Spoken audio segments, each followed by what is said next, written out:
Testing 1, 2, 3, mic 3. Testing 1, 2, 3, mic 4.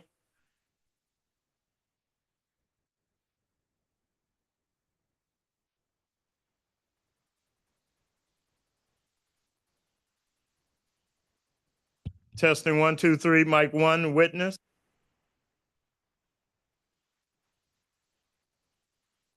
Testing 1, 2, 3, mic 2, witness.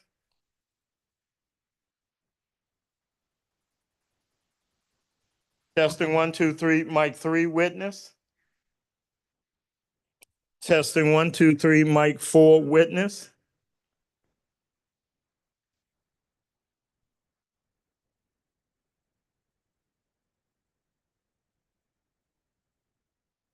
Testing 1, 2, 3, mic 5 on the witness.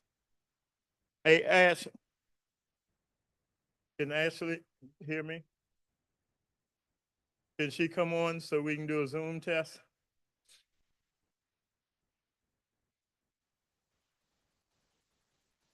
Hello. Hey, Ashley, can you count to 5 for me? Can you see me? Yeah, I can see you now. Okay. 1, 2, 3, 4, 5. And you hear me fine, Ashley? Yes. Okay, y'all ready?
All right, good morning.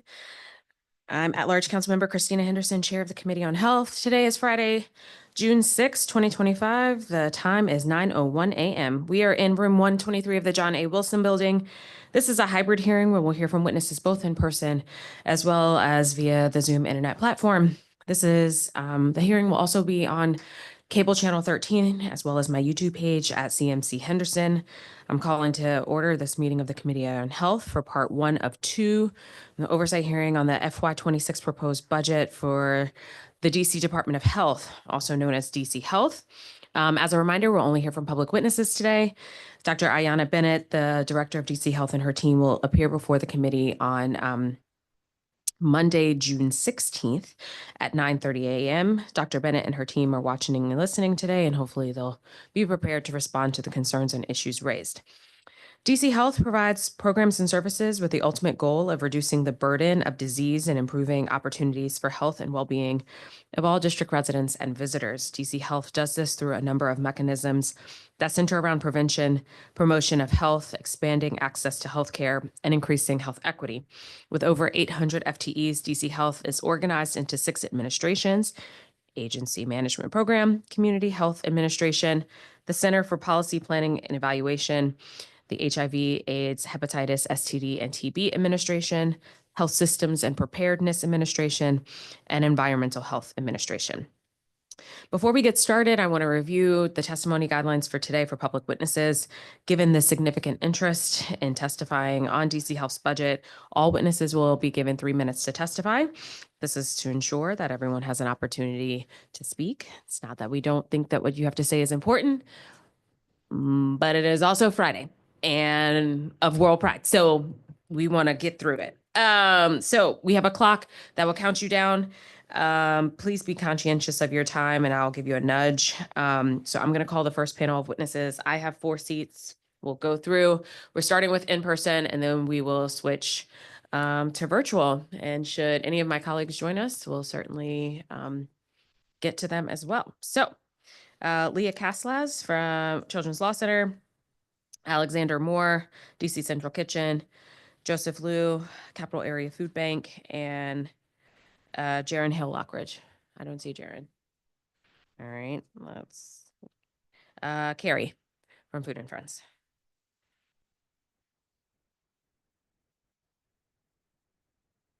All right, good morning. Okay, Leah, when you're ready. Good morning, Chairperson Henderson. My name is Leah Castlaz. I'm testifying today on behalf of Children's Law Center regarding the mayor's proposed FY26 budget for DC Health. The FY26 budget for DC Health has some key funding strategies, some disappointing cuts, and some opportunities for investment. My written testimony speaks more extensively to all these topics. First, the FY26 budget makes a strategic move to transfer the Healthy Housing Program, previously located within DOEE, to DC Health. While we were disappointed this didn't happen in FY25 like it was supposed to, we are hopeful, since it is in the budget for the next year, we will see the successful transition of this program. Second, we are glad to hear that funding levels for DC Healthy Steps are maintained in the FY26 budget. We are, however, disappointed to see the mayor has made cuts to the Community Health Services Division, including a zeroing out of the perinatal and infant health and a $2.1 million cut to family health. One program that falls under the Community Health Services that may be subject to potential cuts is home visiting. Unfortunately, it is difficult to ascertain what, if any, impacts there are to home visiting funding in the mayor's proposed budget. We have heard of a potential $118,000 cut to local home visiting funds, but we have not heard of any shifts in McV funding. We therefore ask this committee to work with DC Health to understand any potential cuts to home visiting, including cuts to overall DC Health funding, as well as decisions by DC Health to shift funding to CBO grants and how those proposals will impact the number of families served by home visiting services. We also ask that the committee work with DC Health to walk through impacts, if any, to the Community Health Services Division due to the cuts. We are also concerned that the proposed cuts to FTEs in the newly established Health Licensing Division under Health Systems and Preparedness. The move to a new division includes a $1.7 million increase to funding for health licensing. However, it also includes a decrease of 4.8 FTEs. FTEs play a critical role in the licensure process, so any decrease could potentially be harmful. Therefore, we ask this committee to ask DC Health what, if any, impact the cut to FTEs will have on licensure processing time and how DC Health will use the additional funds to support the licensure process. Finally, we ask the committee to fund the Child Behavioral Health Services Dashboard Act.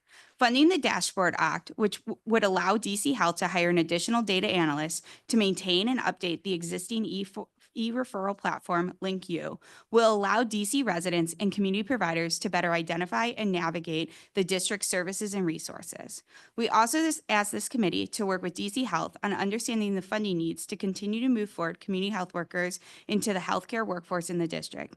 CHWs will play a critical role as DC's health system changes due to local and federal spending pressures, and we cannot continue to lag behind other jurisdictions in utilizing them. Thank you for the opportunity to testify. I welcome any questions the committee may have. Thank you. Mr. Moore. Good morning, Chairperson Henderson. Happy Friday and happy Pride. Thank you for convening today's conversation about the FY26 budget for DC Health. My name is Alex Moore, and I'm the Chief Development Officer here at DC Central Kitchen. These are challenging times for the district, and this year's budget presents unprecedented choices. There will be many debates about what we cannot do and cannot afford. We are here today to say that we cannot overlook the vital importance of nutritious food in safeguarding our city's health, safety, and economic future, and that we cannot afford to undercut DC's progress as a leader in building a healthy food system. DC Health and this committee both recognize the importance of investing in healthy food. We applaud Mayor Bowser's efforts to protect numerous existing programs operated by leading local nonprofits, including maintaining level funding in the amount of $750,000 for our Healthy Corners program, which I think you called one of DC's best kept secrets a few months ago. When we last spoke during DC Health's oversight hearing, I shared that we were overhauling Healthy Corners to make the program even more accessible and valuable for SNAP customers in response to reductions to SNAP funding and persistent inflation. Since then, congressional efforts to further reduce and restrict SNAP have gained momentum, but DC Health and DC Central Kitchen are making progress. Since we changed our innovative SNAP Match model, which incentivizes and multiplies the purchase of fruits and vegetables with SNAP benefits, we have seen a sustained 42% increase in SNAP Match coupon redemption by low-income shoppers. SNAP customers are seeking out this program at unprecedented rates, even though the end of Give SNAP a Raise means they have less to spend today than at nearly any point since the onset of the pandemic. We're delivering the cost-effective solutions our residents need to protect their health while providing timely support to small businesses in under-resourced neighborhoods. Small businesses like Medics Market in Ward 7, which has seen a 91% increase in produce sales since joining our SNAP Match incentive program last year. But while demand for our affordable, healthy options is spiking upwards, federal funding for nutrition programs like our SNAP Match incentives has never been more tenuous, with new grants for nutrition incentives canceled nationwide earlier this year. We hope Council will recognize the need and opportunity presented by Healthy Corners by identifying an additional $100,000 to support and safeguard Healthy Corners growth in FY26 as we bolster local businesses and put healthy food on tables across the city. We also recognize that we're just one of DC Health's successful programs, all of which face growing demand this year. Attached to our testimony is the collective analysis and budget requests of the Fair Food for All DC Coalition, which are fully supported by DC Central Kitchen. Our individual programs are even more effective when we work together, and our requests reflect our holistic efforts to deliver measurable, cost-effective results for the district. Thank you for the opportunity to testify today and lend DC Central Kitchen's support to the vision we know we share with this committee, DC Health, and Mayor Bowser, a city where residents of every ward have access to the vital resources and opportunities they need and deserve. Thank you. Thank you. Mr. Liu. Oh, you got to turn on your mic. There you go. Chair Henderson, my name's Joe Liu, and I'm a Ward 3 resident, and I'm Director of Advocacy at the Capital Area Food Bank. The food bank's the anchor of our hunger relief infrastructure. Over the past 10 years, we've distributed 105 million meals in the district. You've probably seen our trucks around town, and those are not small trucks. They bring groceries from our Ward 5 warehouse to 95 other community-based organizations who place them in the hands of residents in need. We also distribute groceries ourselves at 20 DCPS schools and 19 mobile markets. CAFB is also a partner with the district government. We're the local agency for 2 federal programs, TFAP, the Emergency Food Assistance Program, and the Commodity Supplemental Food Program, or Groceries Plus for seniors. We're grateful that the district provides a $410,000 transfer from DACL to DOH to supplement federal funds with local dollars so more seniors get served under CSFP. We serve 5,600 seniors at 78 locations around the city. Plus, there are 1,200 more seniors on the waiting list who aren't getting served that we could if we had more resources. We believe the mayor's FY26 budget essentially maintains this funding, but we're still awaiting confirmation. Unfortunately, the turmoil from the federal government, as you all well know, is already hitting us. We're starting to face difficult times. In Ward 8, Allen Chapel AME reports a 60% increase in need. Urban Outreach in Ward 7, 30 to 40%. Bread for the City is telling us that they're seeing 100 new people every day at their 2 locations. And smaller partners like Thrive DC in Ward 1 are telling us they have a 75 increase in the number of people coming to get services. We urge the council in this time of turmoil to be forward thinking, to push back against these terrible trends, to stand out. We urge you to consider adding an emergency food program for lower wage impacted federal workers and their families. We estimate that there are about 6,000 impacted residents. The total cost to serve them for a limited period of time while they're in between jobs to get back on their feet is over $800,000. We're asking the district to help us with half of that at $420,000. We'll raise the rest from private sources. But that would do an immense amount to help us meet this need that's coming towards us in the next few months. But I'm not here today just to ask for ourselves. I'm here because all of DC's food access organizations work together. We're a network, a system that works and makes, and none of us can fulfill our mission without each other. We need you to push back by supporting Dreaming Out Loud and Freshfields programs for healthy produce, Martha's Tables, Joyful Markets, DC Central Kitchen's Healthy Corners, Food and Friends Home Delivered Meals, and Food is Medicine programs from DC Greens. They are all essential for our food system and making sure our residents are well fed. Along with a boost to the SNAP minimum benefit, you can keep our neighbors nourished. Thank you. Sorry for going over time. All right, Carrie. Good morning, Chairperson Henderson. I am Carrie Staltwus, Executive Director at Food and Friends. Thank you for your support of our mission to improve the lives and health of DC residents living with serious illnesses such as cancer, kidney failure, HIV/AIDS, and others that limit their ability to provide their own nourishment. We're also grateful for our partnership with Dr. Bennett and the staff of DC Health. I'm here to request your support for level funding of $1,335,000, which is currently in the CHA budget in the mayor's FY26 budget proposal. Last year, using these funds, we delivered nearly 840,000 medically tailored meals free of charge to over 1,900 district residents and 565 of their dependents and caregivers. The need for medically tailored meals and groceries is growing. Last month, we delivered 99,500 meals to district residents and 194,000 meals region-wide. That's the most of any month in our 37-year history. At the same time, we're experiencing the increases in food prices that we're all aware of. For example, a 10-pound case of chicken breast has gone up by $10.70 in the last year, and we buy 68,000 pounds of chicken breast a year. That's an almost $73,000 cost increase in a single product. Food and Friends works hard to leverage the funds we receive from the district with other sources in order to provide the best care for our most vulnerable neighbors. Most of our budget comes from philanthropy and healthcare partnerships, and for each dollar we receive from the city, we raise $3.65 from other sources. The support from DC Health and your support from the council remain key to our ability to carry out this important work. Medically tailored meals have a positive impact on the health outcomes and healthcare costs of those we serve. In a recent study of our work, 70% of those who received Food and Friends for 6 months had lower blood glucose and 52% had lower blood pressure. A second study showed that those who receive Food and Friends services experience a 34% reduction in healthcare costs and a 27% reduction in inpatient hospital visits. This is a program that works for individuals and that works for health systems. One of the neighbors we're proud to serve, Khadija, will tell you about her experience with us, and a representative from one of our healthcare partners, Howard University Hospital, Dr. James Taylor, will speak about our joint work to care for those with sickle cell disease. Food and Friends also supports the network of innovative food access organizations, including Dreaming Out Loud, Martha's Table, DC Central Kitchen, DC Greens, and the Capital Area Food Bank. I've attached their requests to my testimony. We're proud to serve those who are medically vulnerable. We appreciate your support of our mission and our request to protect our funding in the FY26 budget, and we look forward to a continued partnership. Thank you. Thank you. Thanks to this panel of witnesses.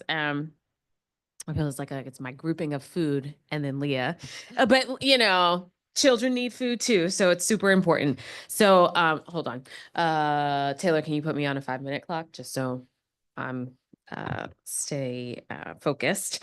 Ms. Castlaz will obviously ask some questions about the perinatal and the home visiting pieces. I will let you know, and I guess for other folks as well, DC Health went through a reorg. Anytime an agency goes through a reorg, the charts always look crazy because it looks as though there are some big cuts that have happened when in fact that hasn't happened. OCFO, for whatever reason, never posts a crosswalk. So we have to get that straight from the agency. So we'll take a look at some of those things. Okay. In terms of healthy corners, Alex, I wanted to ask you a question. What was the impact of the federal cut on incentives? So they haven't terminated existing grants, but what they did is they decided not to issue any new grants this year which could have been for across the country, existing programs that were due to renew or new programs. For us, that's sort of a troubling canary in the coal mine about the prioritization of SNAP and nutrition incentives, but our specific grant is continuing. We are going into the 3rd year of our existing nutrition incentive grant. Okay. Is the 3rd year the last year? It depends on how quickly we go through the incentives, right? So it's a set amount over up to 4 years. And the question is, right now, we're in the middle of a hockey stick, and we don't know how much the hockey stick bends. We've seen this awesome improvement so far this year as we've changed this incentive model, but we are potentially going to burn through what we have much more quickly than we thought, which is exactly what we want to do. But unfortunately, it's because there are just fewer food resources for folks because of what's happening at the federal level. Okay. How much money do you guys have left? I'd be happy to get that updated Okay, number for you. that would be helpful. Joe, in terms of the CFSP. CSFP. Okay, that program. I feel like the It's easier acronym. to call it Groceries Plus. Okay. You said you have about 1,200 seniors who are on the wait list. That's right. How much would it cost to clear the wait list? About $200,000, but I'd have to confirm that amount. We are already one of the very few states that supplements this program with local dollars. And we think this is something to be incredibly proud of the district for. Okay. I'm making no promises. I am just gathering information. I think this is going to have to be one of those types of budgets where literally every additional dollar is showing what the impact is, and we have to be able to justify it, right? My colleagues in all these other committees, while I love them dearly and they also have priorities, I have to be able to come to the table and say, if you do this, this is how many people is attached and served by it. Carrie, thank you for being here. We obviously, we had a meeting earlier this week, so got a little bit of insight on, what is happening there. And, we're gonna do our best. One of the things that I have been talking to my colleagues about and to the mayor's office is, how can we ensure that the FY26 budget allows to, I guess, comfort the blow of potential federal cuts? And on food programs, if we're talking about cuts proposed for SNAP and WIC and other things, we have to assume that there are going to be people who are going to be trying to lean on your programs more. And so we don't want these astronomical wait lists, when in fact, I'm not going to call, $200,000 small, but in the grand scheme of our $11 billion local budget, $200,000 to help 1,200 more seniors, it's actually a pretty good investment in my opinion. So we'll take a look. If you haven't given, oh, yes. And just one thing, council member, if you look at in the Fair Food for All document, which identifies these areas where we think we have a chance to push back at some of these potential federal threats. If you look at the number of residents that we serve across all of our programs, and you add up every ask that we're looking at, it's $36 a resident to be able to stave off really some of the worst of these cuts for the next fiscal year. Thank you for that. All right. I don't have any further questions. Please upload your testimony for the record if you haven't done so already. Okay, we're gonna go to our next panel. Jiren Hill Lockage is here. Kadie Ash. All right, she's here. Justin Palmer. I saw Justin, he's here. Monica Reyes. Monica here?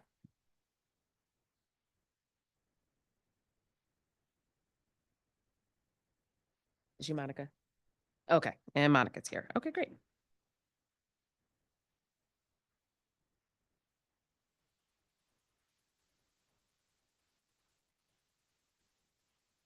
All right, Jiren, when you're ready. Good morning, Chairperson Henderson. I am Jiren Hill Lockage, Director of Strategic Partnerships at Dreaming Out Loud and Chair of the Ward 8 Health Council. Thank you for the opportunity to testify today. I'm here to talk about what's happening with the federal government. As you all know, Dreaming Out Loud is the trusted backbone partner for food-centered emergency response and long-term community resilience here in DC. We consider ourselves to be the food first responders, meeting urgent needs with culturally sensitive care and speed. Along with the Fair Food for All Coalition, we are in the business of feeding our people, and we need to keep our trucks on the road. Whether it's extreme weather, federal layoffs, or other crises, we step in where government systems may lag or when funding isn't immediately available. We deploy a proven model, activating local farms, kitchens, our delivery teams, and community partners to move quickly, respond compassionately, and build lasting relationships and trust. Some of our key program components, of course, include meals and produce for our partners. But as you know, we're also in the process of standing up the Marionberry Avenue market. With our farm brigade, along with our emergency food workforce, we have the model that navigates our food system in ways that other people can't. We coordinate with local procurement, serving key populations that are often the most vulnerable. And as you know, we are building a resilient food system, resilient, rooted in community and collective trust and care. We appreciate all of your support and look forward to any questions you may have. Thank you, Jiren. Miss Ash. Thank you. Oh, Miss Josh, yep. There you go. Thank you. Good morning. My name is Kadie Ash. I'm a Ward 4 resident, and I thank you for the opportunity to share my support for and experience with Food and Friends. I'm happy to be here today, literally. I'm a 2-time cancer survivor currently in treatment, and in my 74 years, I've learned the benefit and blessings of things we often take for granted, like eating. For 2 weeks during my cancer treatment, I was unable to eat properly. I lost over 20 pounds and my surgeries were being threatened. So my medical team recommended Food and Friends, and I was like, duh. I volunteered with them years ago, so do my children and my grandchildren. So I knew the organization, not thinking I'd be a part of their client list. When I worked for the Department of Health, Food and Friends offered us some meeting space and great hospitality. Now I'm on their client calls for social hour, and they're on Zoom and very convenient for us. Anyway, I expected good food, but either way, no matter what, mama say, beggars can't be choosy. But surprisingly, I got gourmet type meals based on my health situations. They even got me eating edamame. Cancer is not my only condition, however. I'm also married. With the fatigue that comes with chemotherapy, I was not able to prepare meals. So a big stressor for me was the burden of my care on my husband, Calvin. All that Everything, my care fell on him. By the way, he's a survivor too.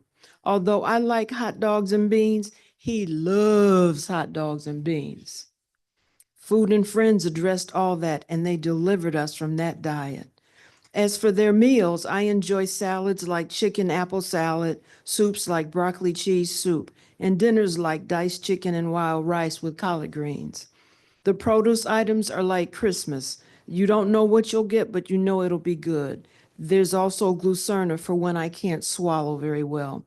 Thank you for funding Food and Friends. It's literally meaning life to me. They fill a need like no one else. No sandwiches, no cooking, no shopping, no cost, no shame, and no hot dogs and beans. Nothing but better health, mind and body. Hopefully Food and Friends will benefit from my testimony and make it more clear to you how essential their service is for support and nutrition that they offer. We're fighting for just the hope to be well, whatever that means for us. So as a beneficiary of their superior service, Food and Friends deserves and needs at least the $1.3 million you previously provided. Thank you.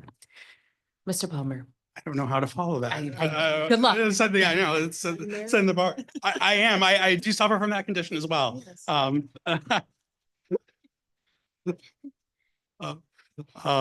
Greetings, Chair Henderson and members of the Committee on Health. My name is Justin Palmer. I'm the Vice President for Public Policy and External Affairs at the District of Columbia Hospital Association. I appreciate the opportunity to present testimony on DC Health's FY26 budget. As we look at the DC Health's FY26 budget, ensuring investments are maintained across vital services the department provides is essential. Given the upheaval at the federal level and federal funds being perpetually at risk, which means making strong investments in tackling chronic diseases, improving maternal and infant health, as well as ensuring the health system is adequately prepared for any emergency the city may face, are all critical. Funding in the FY26 budget should continue to target improved outcomes for our moms and infants, which DCHA is proud to partner with the department in these efforts. We are grateful, Councilmember Henderson, for your investment in the Count the Kicks campaign as part of the work of the Perinatal Quality Collaborative. I'm happy to report that DCHA and DC Health finalized the Count the Kicks educational materials on May 20th and are preparing to launch the media and digital education campaigns along with provider education shortly. I have included copies of all the educational materials as part of my testimony, which I'll submit to the hearing management system. And there's a paper copy at the dais as well. As we discussed earlier this year, continuing to meet the workforce needs of the health sector is critically important to supporting residents of the District of Columbia. We support ongoing investment in loan repayment as well as scholarship programs designed to support DC residents seeking to get credentialed in health occupations most in need. You've heard from me before that a tool to attract employees to healthcare in the district is a streamlined licensure process. We are grateful for the continued partnership with Dr. Bennett and the Health Systems and Preparedness Administration, led by Senior Deputy Director Sam Hurley. The launch of the streamlined nurse licensure for those holding a compact license is much welcome. While the Health and Medical Coalition is funded as part of this budget, the federal funding used to fund a portion of the work is zeroed out in the president's next budget. It is important that if not funded federally in future years, the district look to replace the hospital preparedness program funds locally. Despite the name, these funds are used to ensure nursing homes, FQHCs, hospitals, and more are prepared to respond to any health emergency or mass casualty incident the city faces. Even though the non-lapsing account conversion and repeal act is not referred to the Committee on Health, I do believe it's important to flag several sections in this BSA subtitle that will have future impacts on DC Health budgets. In particular, sections 7082, 7085, and 7107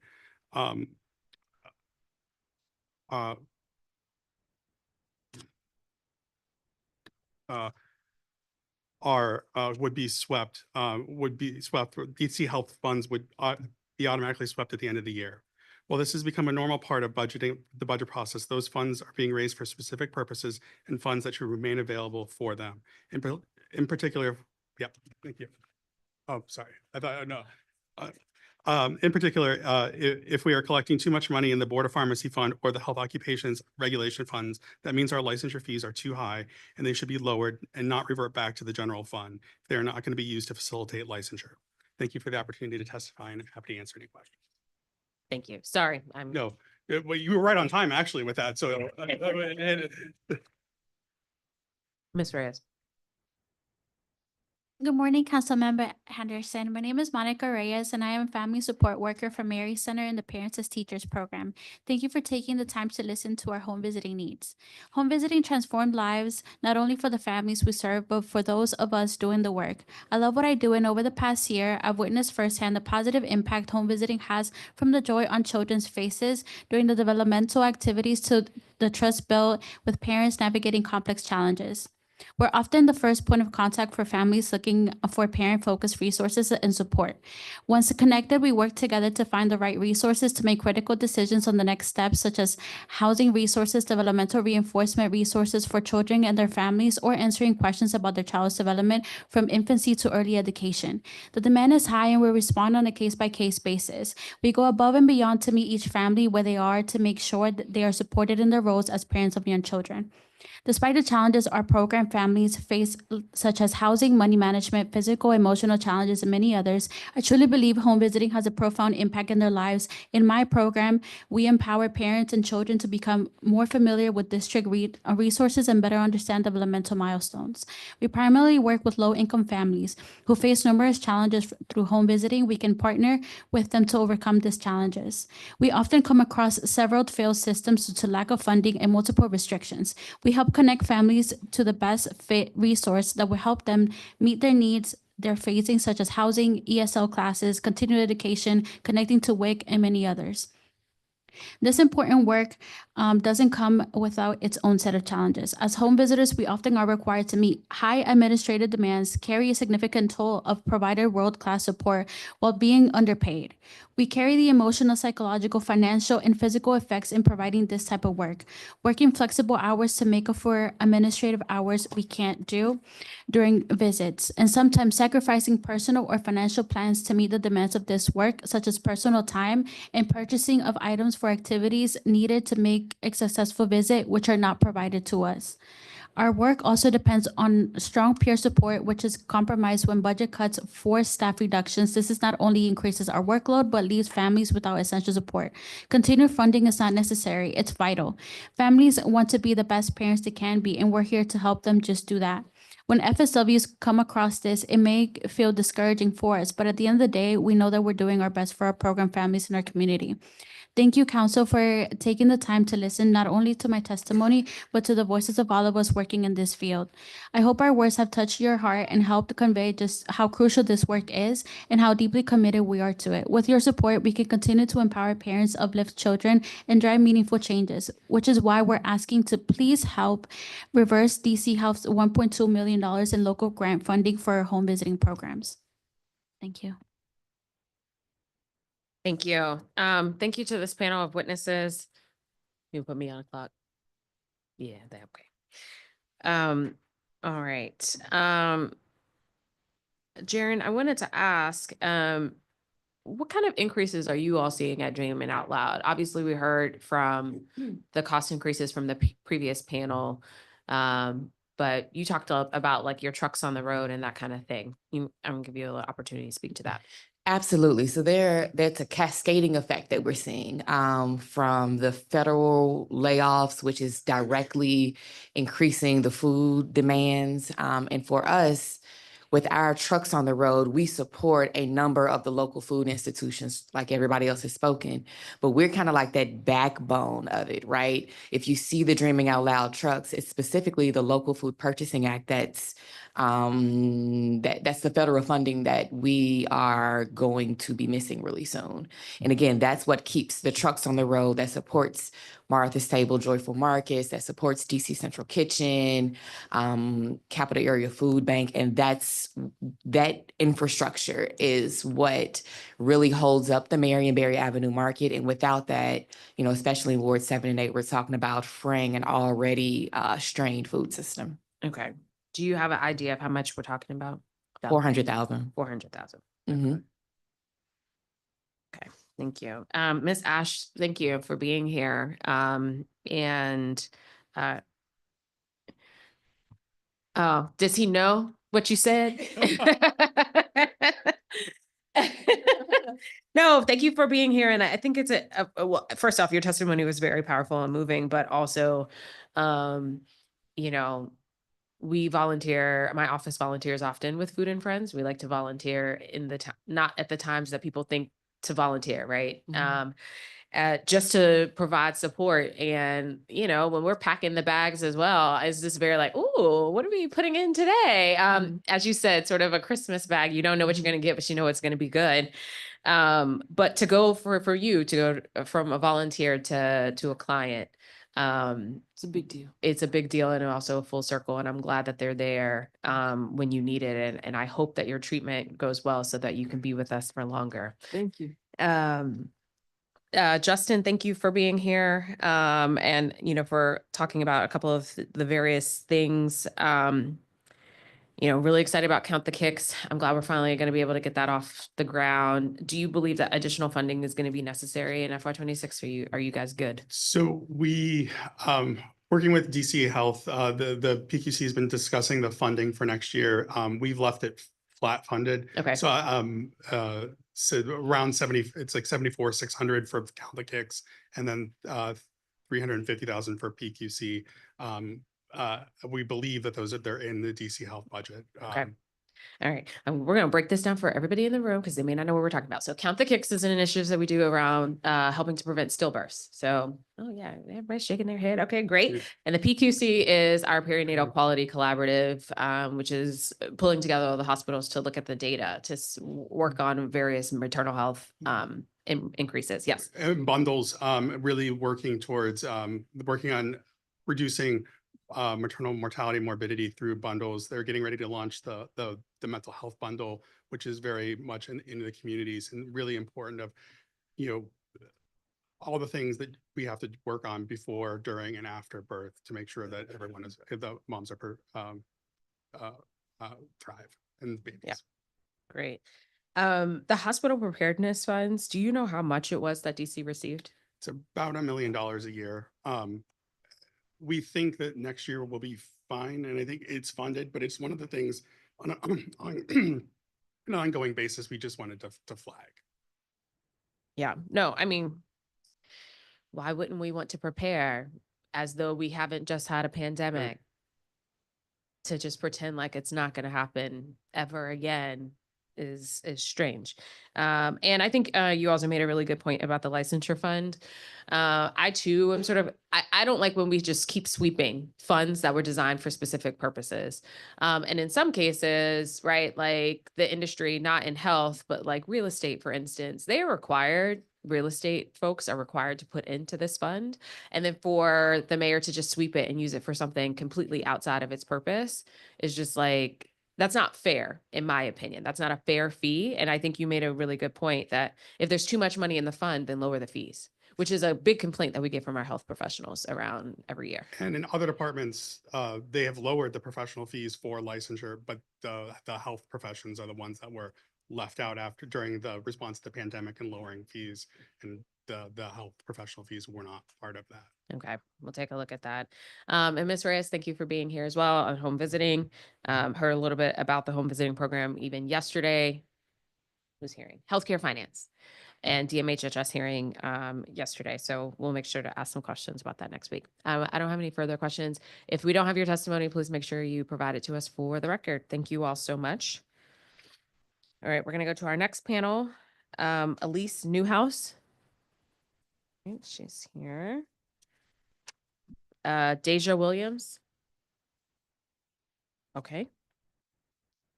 Maggie Snow. DC Hunger Solutions. Okay. Molly Kennedy. Okay. All right. Patricia Nulls. Okay. And Shaquita Miles.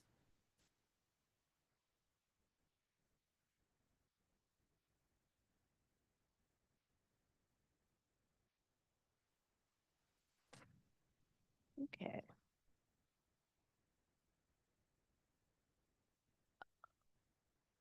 Okay. Before they get started, I just want to say, if you are here in person, but on the witness list, you have deemed yourself virtual, you gotta let us know that you're here, that you exist. Otherwise, we're just gonna go straight to virtual. So you can either go around this way and talk to Taylor, or you can come this way and talk to Taylor. But if you're on, yeah, okay, not in front of the camera, as Larry has pointed out, but we just need to know in advance.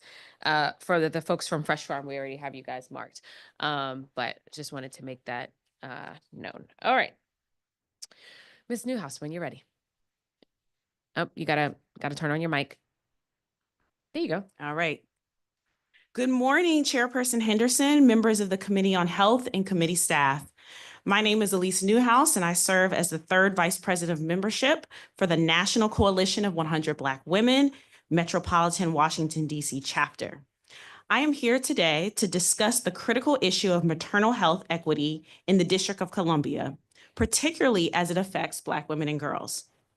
On behalf of our chapter, thank you, Chairperson Henderson, for your continued support of our work and for championing policies that center the health and well-being of Black women and girls. We are especially grateful for your engagement with our initiatives, including your support of the Fit, Fabulous, and Fairness Wellness Fair, which will return on Saturday, June 21st, 2025 in Ward 8 at the Anacostia Art Center. Mark your calendars. The National Coalition of 100 Black Women Metropolitan DC chapter is a nonprofit advocacy organization committed to empowering Black women and girls through impactful programs, legislative advocacy, and strategic partnerships. Our mission is to advocate on behalf of Black women and girls to promote leadership development and gender equity in health, education, and economic empowerment. Our vision is a world where gender and racial disparities no longer exist. In alignment with our mission, NCBW DC has actively engaged in health advocacy initiatives. During Black Maternal Health Week, we have amplified the voices of Black mothers, sharing their experiences to shed light on the challenges they face. We have also hosted enlightening discussions on the state of Black maternal health in the district, fostering community engagement and awareness. These efforts are part of our commitment to addressing the maternal health crisis that disproportionately affects Black women, who are 3 times more likely to die from pregnancy-related causes than white women. Additionally, during our 2024 and 2025 Advocacy Day efforts, we met directly with members of the DC Council to continue advocating for Black mothers and their babies. These meetings served as part of our sustained commitment to raising awareness and pushing transformative policy solutions. We commend you, Chairperson Henderson, for your unwavering commitment to expanding maternal health equity for Black women and girls in the district. Your leadership has been instrumental in advancing policies that address longstanding disparities. However, significant work remains to ensure that all mothers receive the care they need. We urge the Council to support the Transforming Maternal Health Initiative, a $17 million program funded by the Centers for Medicare and Medicaid Services. This initiative aims to improve maternal health care for Medicaid beneficiaries, focusing on equity and whole person care during pregnancy and postpartum periods. Additionally, we advocate for the expansion of doula and midwifery services. Community-based doula programs have been shown to improve birth outcomes and reduce disparities. Increased funding and accessibility, particularly in underserved areas like Ward 7 and 8, are essential to ensure that all women have access to these vital services. Mental health complications account for approximately 1 in 5 maternal deaths, making them a leading cause of maternal mortality. We advocate for increased funding for perinatal mental health care, emphasizing the need for culturally competent solutions to address stigma and ensure minority women receive appropriate care. Ms. Newhouse, if you could just wrap up. Yep. here.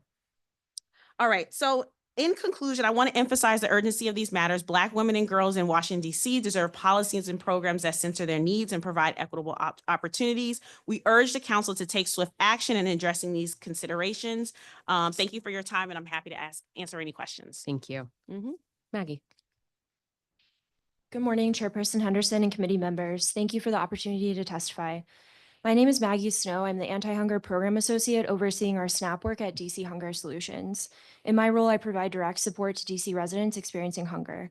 I'm also a DC resident and member of the Fair Food for All, Fair Budget, and DC Language Access Coalitions. Our asks for the FY26 budget are grounded in the work we've done in coalition to continue investing in best practice food access programs. They are to maintain funding for core food programs, increase the local SNAP supplement, restore full funding for Joyful Food Markets and Produce Plus, and restore full funding for the WIC and Senior Farmers Market Nutrition programs. We're grateful to see maintained funding for Grocery Plus, DC Green's Produce RX, DC Central Kitchen's Healthy Corner Stores, and Food and Friends Home Delivered Meals, where I used to be the intake coordinator. As funding cuts continue to impact our programs as well as district households, we urge the committee to allocate an additional $100,000 for Fresh Farm and $100,000 for DC Central Kitchen's Healthy Corners program, both of which offer SNAP match incentives, and there's an increased need, as you heard. We also ask for an additional $500,000 to offset the anticipated federal cancellation of support for Produce RX. We're deeply disappointed in the $772,000 reduction in the FY26 funding for Joyful Food Markets, which serve over 9,400 residents, and a $650,540 reduction for Produce Plus, which served over 8,000 residents in 2024. We urge the council to restore full funding for both. My colleagues and I regularly attend Joyful Food Markets at local schools. We consistently see long lines and notice that the food runs out within the first hour. We also consistently hear positive feedback on Produce Plus, which also paves the way for seniors to access the Senior Farmers Market Nutrition Program. Without restored funding, some residents will lose access to these critically important programs that might be the difference between them relying on shelf-stable food or having access to fresh local produce. In addition, WIC is another crucial program that connects families to healthy food, breastfeeding support, and nutrition education. Reductions to the WIC Farmers Market Nutrition Program and Senior Farmers Market Nutrition Program in the Mayor's Budget Program decreased the food budget from $224,000 to $90,000 and the administrative from $64,000 to $20,000. We urge the committee to restore full funding for both. In closing, food banks, local farmers, and early childhood programs have been hit by cuts to LFPA, as you've heard. Families have been hit by rising grocery costs, proposed cuts to SNAP and Medicaid, changes to TANF, and increasing fear around immigration enforcement. Now more than ever, I urge the council to protect and restore funding for the food programs that district residents rely on to feed their families. Thank you again for the opportunity to testify. My written testimony includes additional detail and data from the Fair Food for All Coalition. I'll be glad to answer any questions. Thank you. Ms. Knowles. Good morning. Good morning, Council Member Henderson and the committee. Thank you for this opportunity. My name is Patricia Nulls, and I am the founder of the Women's Collective.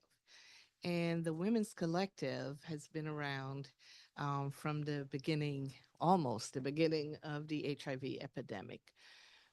There was no voices for women. Women were sort of left out as though we did not get HIV. I'm a woman. I'm a woman who survived HIV, lost my husband, and 6 months later, my 3-year-old daughter, and at 29 was diagnosed with full-blown AIDS and given less than 2 years to live. And I had 8 and 4-year-old healthy, thank God, at the time.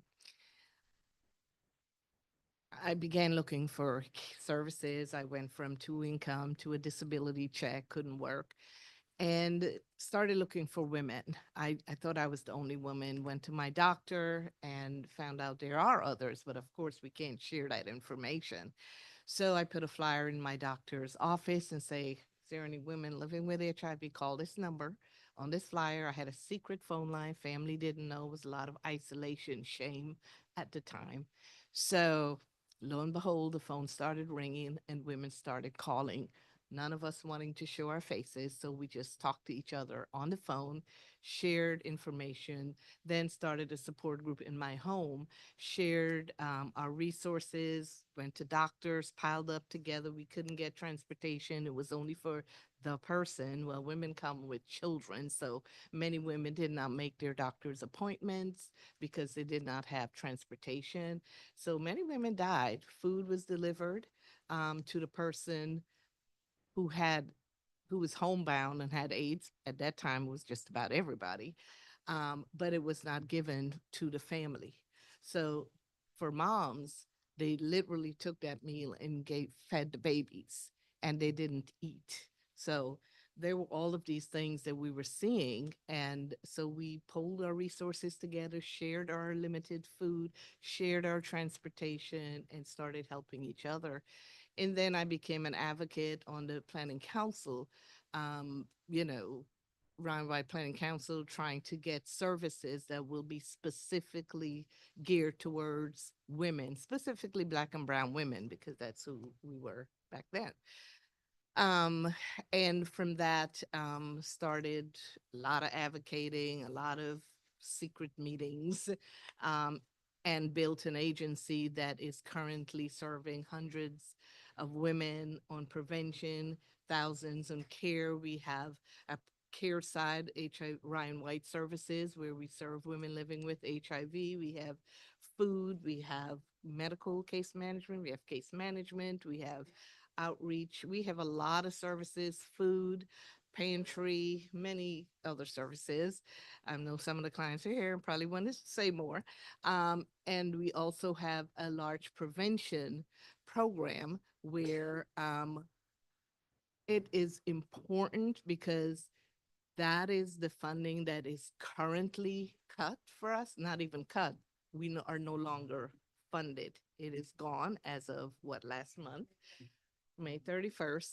And that program, honestly, is what helps us. We have been successful, according to the Department of Health and many other states, of getting women on PrEP. There is now prevention. We must get women to access prevention. And now we have a biomedical. There is no need for anybody to become infected, but unfortunately, women still are becoming infected. All right. We have been. Ms. Nulls, I'm gonna stop you right there. I let you go a little bit over. I'm gonna ask you some follow-up questions. Okay. All right. Now I think there was a switch out here. Okay, so tell me who you are. Yes, good morning, Councilwoman Henderson. My name is Valerie Rochester. Okay. You have just heard from the founding leadership of the Women's Collective. I am the new leadership of the Women's Collective as of last month. So, as you can tell, I have big shoes to fill here. But I'm here to continue the discussion regarding the needs that are being faced by women living with HIV here in the district. The women living with HIV here in the district represent about 23% of the total population of people living with HIV. And of that population living with HIV, 90% are Black women. And so there is a tremendous need for the prevention services that Patricia has spoken so eloquently about to continue. And as we all know, there has been this continuous assault on the funding that is being provided at the federal level for HIV prevention-related services. The CDC budget has been all but eliminated as far as HIV prevention is concerned, and that affects not only the work of the Women's Collective, but also the work of many other organizations that we partner with and refer our women to services related to their overall health and wellness needs. And with that cut, we are greatly afraid that we're going to see the rates of HIV continue. And unfortunately, with these cuts that we have seen at the federal level, that places an undue burden on the local jurisdictions. And we recognize that fact, but we are here to speak on behalf and in support of all the women that you see here who are representing the women living with HIV. The numbers that we talk about are not just numbers. These are flesh and blood women who have needs, who have they have full lives that they want to continue to live, and they rely on the services that we provide at the Women's Collective. And with the recent cuts, that has affected the prevention budgets. We do understand that the DC Health budget has been eliminated as at this point, or has yet to receive the funding from the federal government, and that has created a tremendous void in the number of services and the amount of services that we're able to provide. We are continuing to seek those services, and I'm sure you will hear from some of the women that are here with us today that, again, represent these numbers that we've been talking about. But these are faces and women's lives that we're talking about here, and there's an important need for us to continue those. So we are here to speak on behalf of those women and also on behalf of the needs that are represented by the funding that has been cut, and ask that the funding be reinstated or that there be some aspect of funding allocated to support HIV prevention services here in the district. And thank you. Thank you. Ooh. All right. So many meaty issues on this panel, but I want to thank you all. Taylor, can you put me on a clock? I want to thank you all for being here and for testifying. Ms. New House, it's good to see you. Always good to see the folks from the coalition. And thank you for you all's continued advocacy around women's health. You know, we did an expansion on doula and midwife services. DC Health's part of it is around licensure. So we've got some things that we've got to follow up with them and the Board of Nursing about. And then part of it is also in Department of Healthcare Finance, which they have reinstated their Maternal Health Advisory Committee to look at improvements that we need to make to get more doulas to sign up, get more MCOs to inform folks that this is a benefit that is available to them. So we'll certainly continue to work on that, but thank you for being here. Ms. Snow, thank you for being here as part of the food piece. You know, I think that folks often ask, why does the health committee spend so much time talking about food?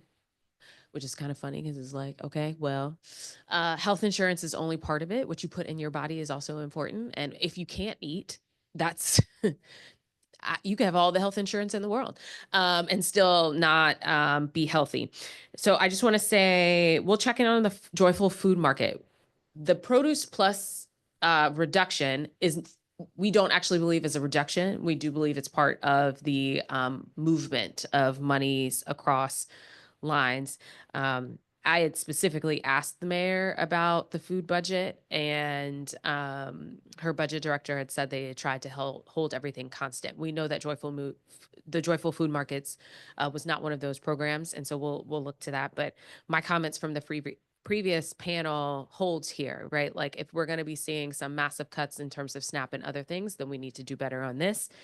And also yesterday, I went to the Department of Human Services budget, which, you know, has a huge portion of the SNAP program. And we've got lots of improvements that we've got to do there about the SNAP error rate, or we will be giving SNAP a raise not by freely, but because the federal government will be requiring us to pay. And that's not going to improve benefits, in my opinion. That's just going to be us filling a hole. So we've got to do something better there. But thank you for being here. Ms. Nulls, Ms. Rochester, thank you so much for being here. Ms. Nulls, thank you for stepping up and deciding you wanted to fill a void here. Now, you said many years ago, but you didn't give me a date. When did you start the Women's Collective? Oh, it is. 1992. 1992. Yeah. Wow. Yeah. And we're still here and we're still fighting. We've always been supported by Department of Health, HOSTA. So we've always been grateful for that. And we've had set federal funding as well. But it is really a hard thing to lose your prevention dollars where we do education, testing, you know, linking people and getting them on PrEP. Because the district we want to eliminate HIV. Yeah. So here's the kind of weird part about this. And we had this conversation with DC Health at their performance oversight hearing. HOSTA, which is our HIV AIDS STD administration. We use acronyms. Y'all know what I'm talking about. We've had such success that we have lost federal funding because our numbers have gone down. So it's kind of this weird conundrum where, I mean, it was a huge milestone for the district. We're not at zero. We're not at zero, but last year we had the lowest number of new HIV AIDS cases since we've started on this, right? Which was a huge milestone for DC Health. But one of the things that we have talked about is we gotta continue to invest if we don't want to see those numbers go back up. Exactly. Yes, that's and so, you know, I think that this one is a tough one. I think we put money back in HOSTA local last year, recognizing that.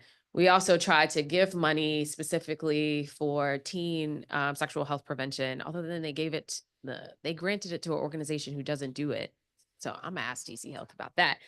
But let me ask this, Ms. Rochester, how much money was your grant? We received approximately $175,000 per year for prevention funding. And that included the PrEP services that Ms. Nulls had mentioned. And PrEP is, I think, as many know, is an essential part of the whole prevention effort nationwide to prevent the rates of HIV from increasing, but also help us get to zero new infections. Okay. Do you know how many other grantees were receiving funding from this grant? All of us.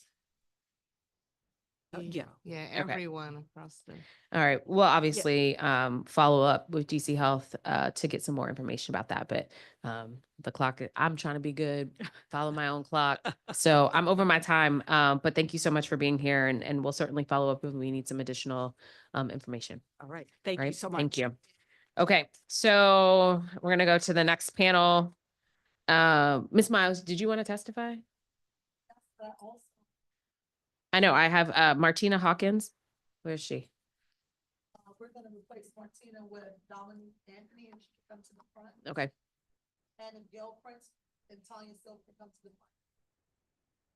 front. Okay.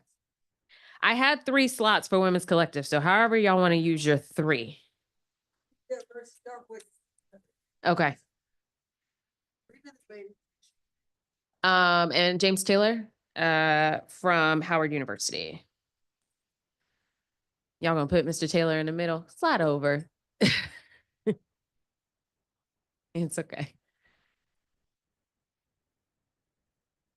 All right, since I only have Dominique's name, so you just make sure you introduce yourself when you start.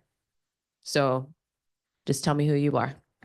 Hello, I'm Gail Prince. Gail Prince. Okay, go ahead, Gail.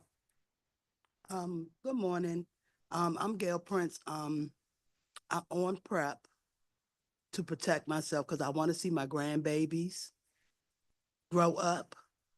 My children are already grown up, and I don't want to catch HIV, so I'm trying to protect myself. And if this funding is gone, I don't know if I'm going to be here to see my grandbabies walk across the stage or get married. So we really, really need this to protect us. It's the rate of HIV in Washington, D.C. is very high. And I'm trying not to be one of those statistics. Thank you. Hi, my name is Tanya Silver. I've been living with HIV for 32 years. Today is my birthday, and I chose to come here so my voice can be heard. Living with HIV was challenging for me, raising 4 children on my own. But with the help of the Women Collective and the different services they had, I'm able to sit here saying that my numbers are doing so well. My numbers are turned around so tremendously that I'm very, very healthy due to the Women's Collective. Everything they have to offer, I'm there to take. So if you cut the funding for anything from that organization, it will hurt a lot of women. A lot of women. My goddaughter, I got her into the Women's Collective because she's living with it too. So it will affect a lot of women. Living with HIV for 32 years, I didn't expect to live to get this age, 61. But I thank God and I'm yet still here and have a voice to say the things I'm saying. Because at first when I got diagnosed with it, I was like very shut down, wouldn't want to talk about it, like taboo. I didn't let my kids know about it. But now I'm proud of where I am now.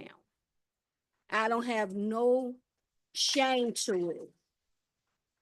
No shame at all. Because if my life can be an example of somebody else not to get it, I'm going to speak it.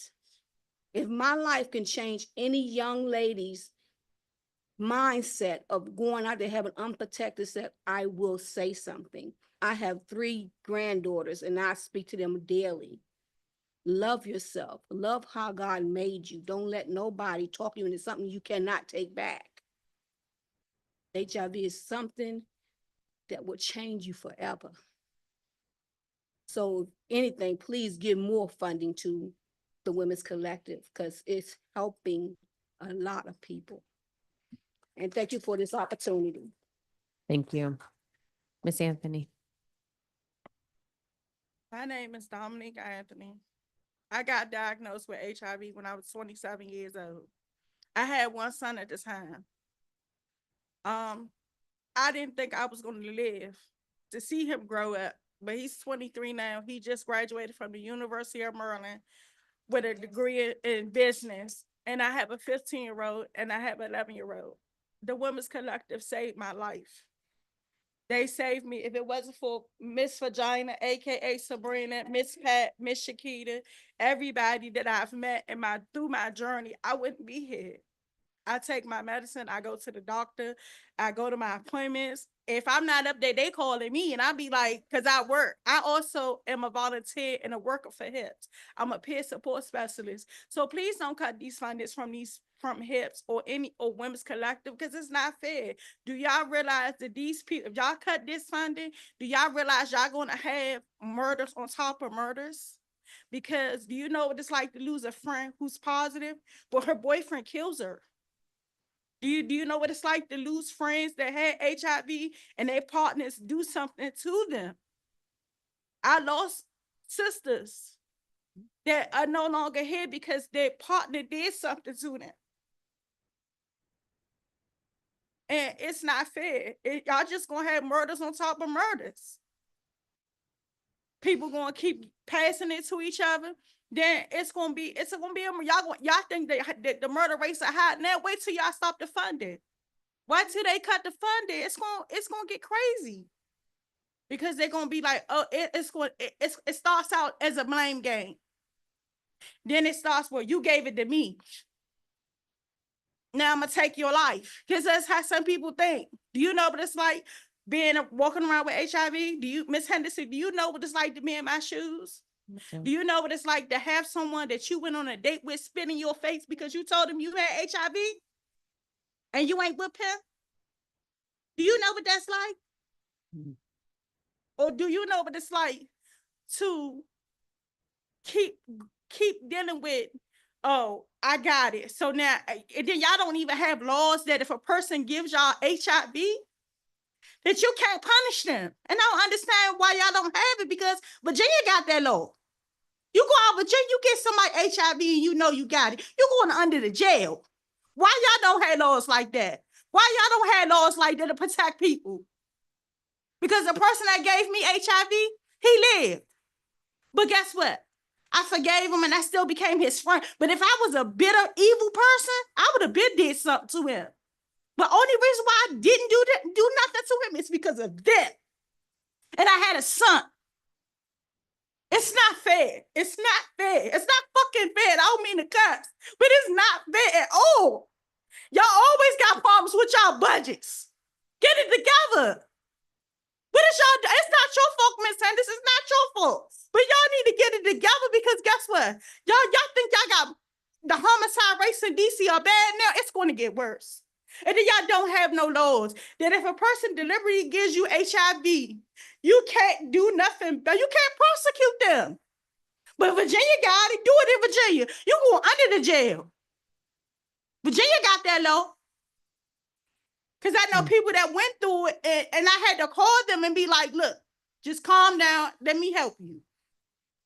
If it wasn't for them, I wouldn't be here. Me and my kids would not be living, and I wouldn't be doing the work that I do. I work for HIPS as a peer support specialist. I'm out in the streets. I see it all the time. Y'all want to cut funding for needle exchange? I think y'all stupid. Because guess what? The needle exchange program saves lives. Harm reduction saved my life. That's why I'm here. Okay. Thank you, Miss Anthony.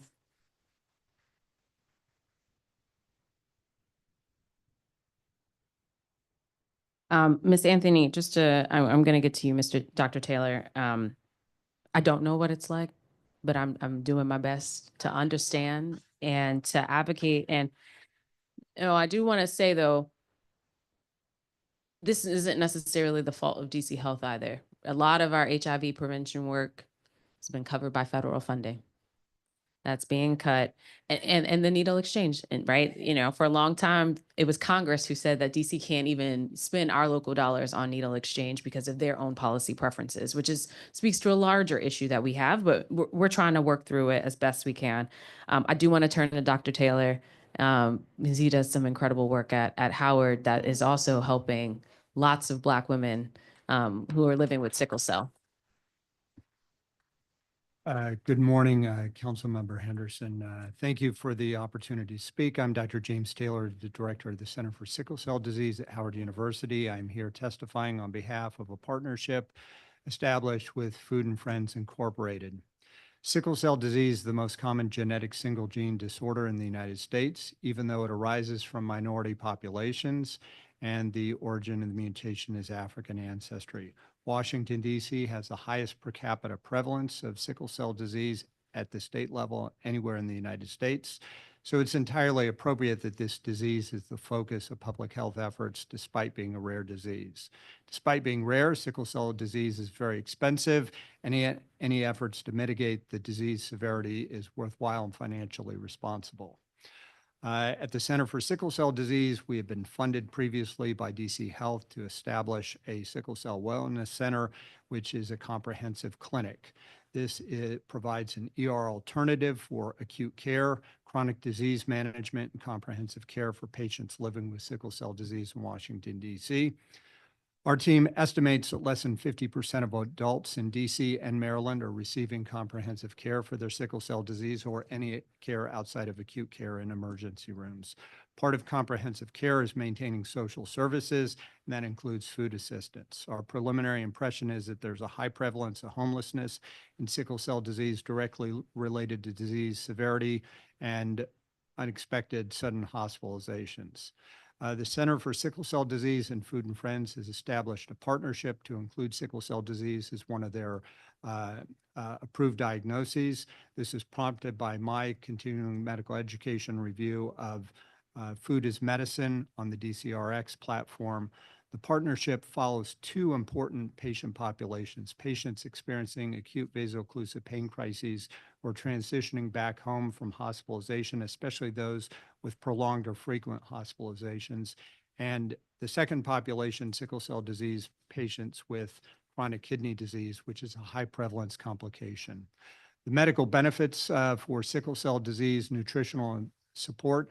Proper nutrition is crucial for managing sickle cell disease. Tailored meals can include vitamins, including vitamin D, B12, and folic acid, minerals, and proteins, and these are all essential for managing symptoms and overall well-being. Patients with sickle cell disease are anemic and have severe fatigue. Nutritional support helps them. Most importantly, support for kidney health. Chronic kidney disease is a chronic complication, very common in sickle cell disease. Food assistance with medically tailored meals can manage and reduce the risk of complications. CKD is generally poorly managed in sickle cell disease and is an important risk factor for mortality. Access to high quality renal diets have the potential for improving health outcomes. And so we'd like to advocate very strongly for Food and Friends Incorporated. Thank you, Dr. Taylor. Dr. Taylor, I think you guys are about to open up a new center. Yes. Next week. Yes. I'll see you there. Yes. All right. We're excited. I'm very excited. I feel like sickle cell is one of those, I think you call it quiet, in that most people don't focus in terms of what's happening. And I do feel like, particularly in DC, what we see is a lot of folks who have sickle cell also have other comorbidities. And so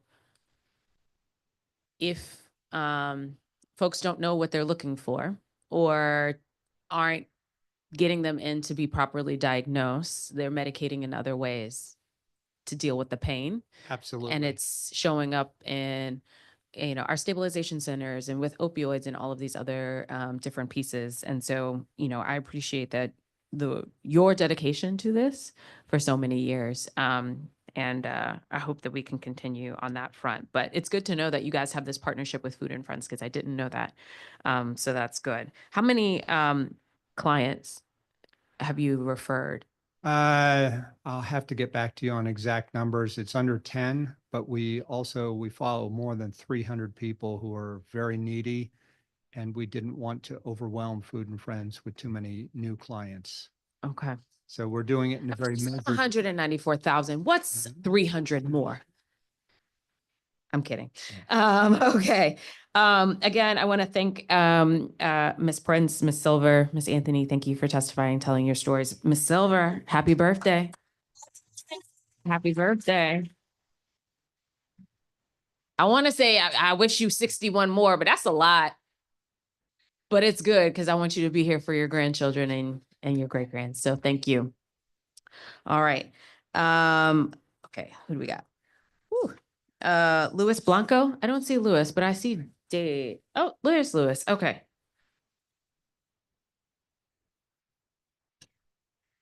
Dave, did you intend to testify today or? Oh, okay. All right. I love that. Support one another. Okay. Max Broad. I didn't see Max. All right. Marta Barrison.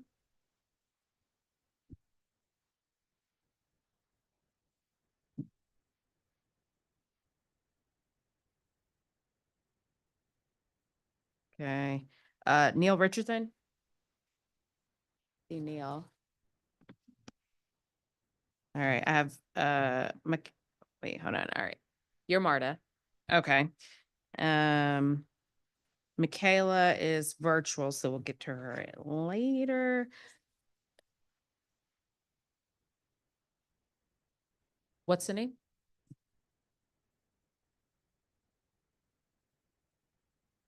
Oh, Christina. Not Najutu. Jatu. Okay. All right, Neil's wait. Okay, hold on. Neil's not here. Inga Antrobos. Is there Inga? Okay. All right. Miss Ruiz. Got one more chair.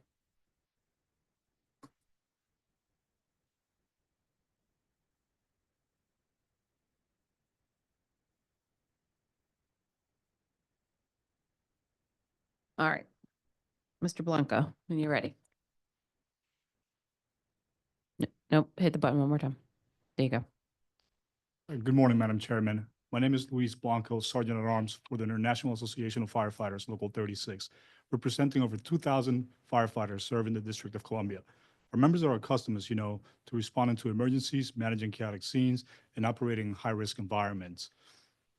However, I'm here to bring to your attention a critical issue impacting our city's most vulnerable population, whom we're sworn to protect and serve. I'm addressing the ongoing crisis of extended ambulance patient overload times, APOT, in the emergency departments of our local hospitals. Approximately 1 year ago, the fire department, in collaboration with DOH and the DC Hospital Association, initiated a program at reducing APOT times to 30 minutes or less, with a target of 30 minutes at the 90th percentile. Weekly reports, chaired by Mr. Justin Palmer, are distributed every Wednesday at 10 a.m. They provide transparency by detailing each hospital's performance and the district-wide average, fostering accountability and encouraging efficiency. Regrettably, the situation remains critical, jeopardizing public safety and straining our healthcare infrastructure. Certain hospitals, including Sibley, GW, and Howard, have made insufficient progress in reducing APOT, contributing to prolonged response times to life-threatening emergencies. The lack of action on behalf of DOH regarding this reduction compromises our ability to respond effectively to incidents, such as potential mass casualty event, similar to the mid-air collision on January 29th, where hospitals, it is my position, that would likely have lacked the capacity to accommodate a surge of patients. The current state of our emergency departments is not resilient. Despite the APOT collaborative findings, DOH has not taken sufficient action. On behalf of the District of Columbia residents and Local 36 members, I urge you to encourage and direct DOH as a regulatory authority to implement real-time incentives and disincentives to reduce APOT. DOH should provide guidance and active monitoring to empower emergency departments to improve efficiency.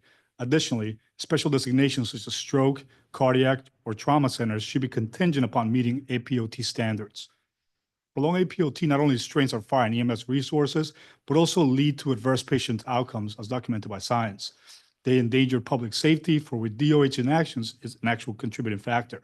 For instance, the fire department, DC FEMS, is the second largest healthcare agency in the district. We cannot sustain units waiting over an hour for a hospital bed. A tragic example occurred just over a year ago when a patient experiencing a psychiatric emergency fled the ambulance stretcher at our local hospital. That patient is alleged to have carjacked a vehicle in the hospital's driveway and causing a collision downtown, which killed an innocent elderly passenger. Additionally, the restrictive regulations placed on commercial inter-facility transport companies operating in the district create another problem. Oftentimes, patients are discharged from the emergency room and wait over 24 hours for a hospital bed.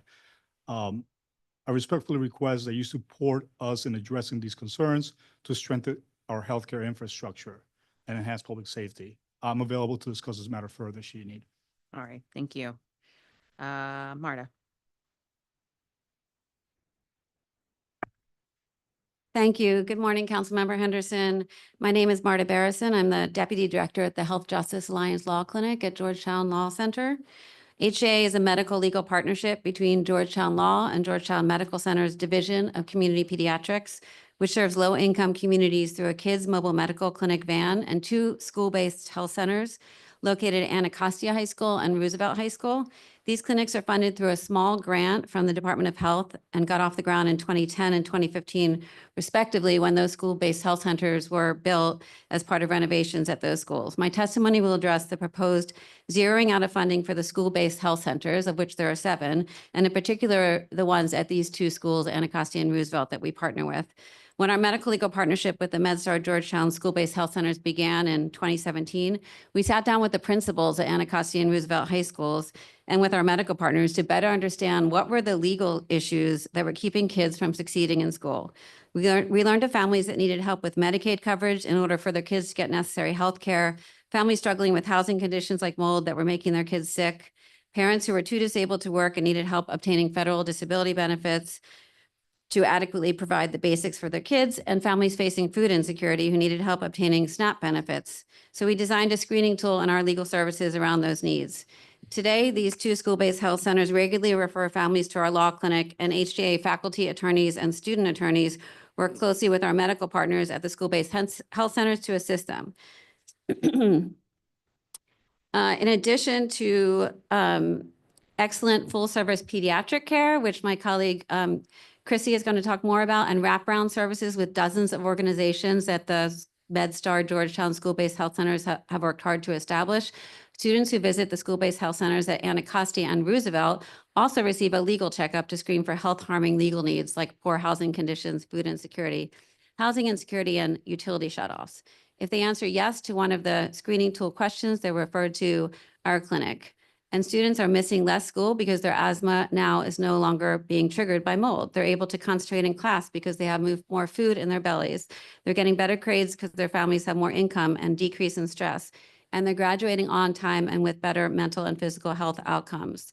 And these are the very reasons that Anacostia and Roosevelt High Schools welcomed doctors into the school and ultimately welcomed lawyers too.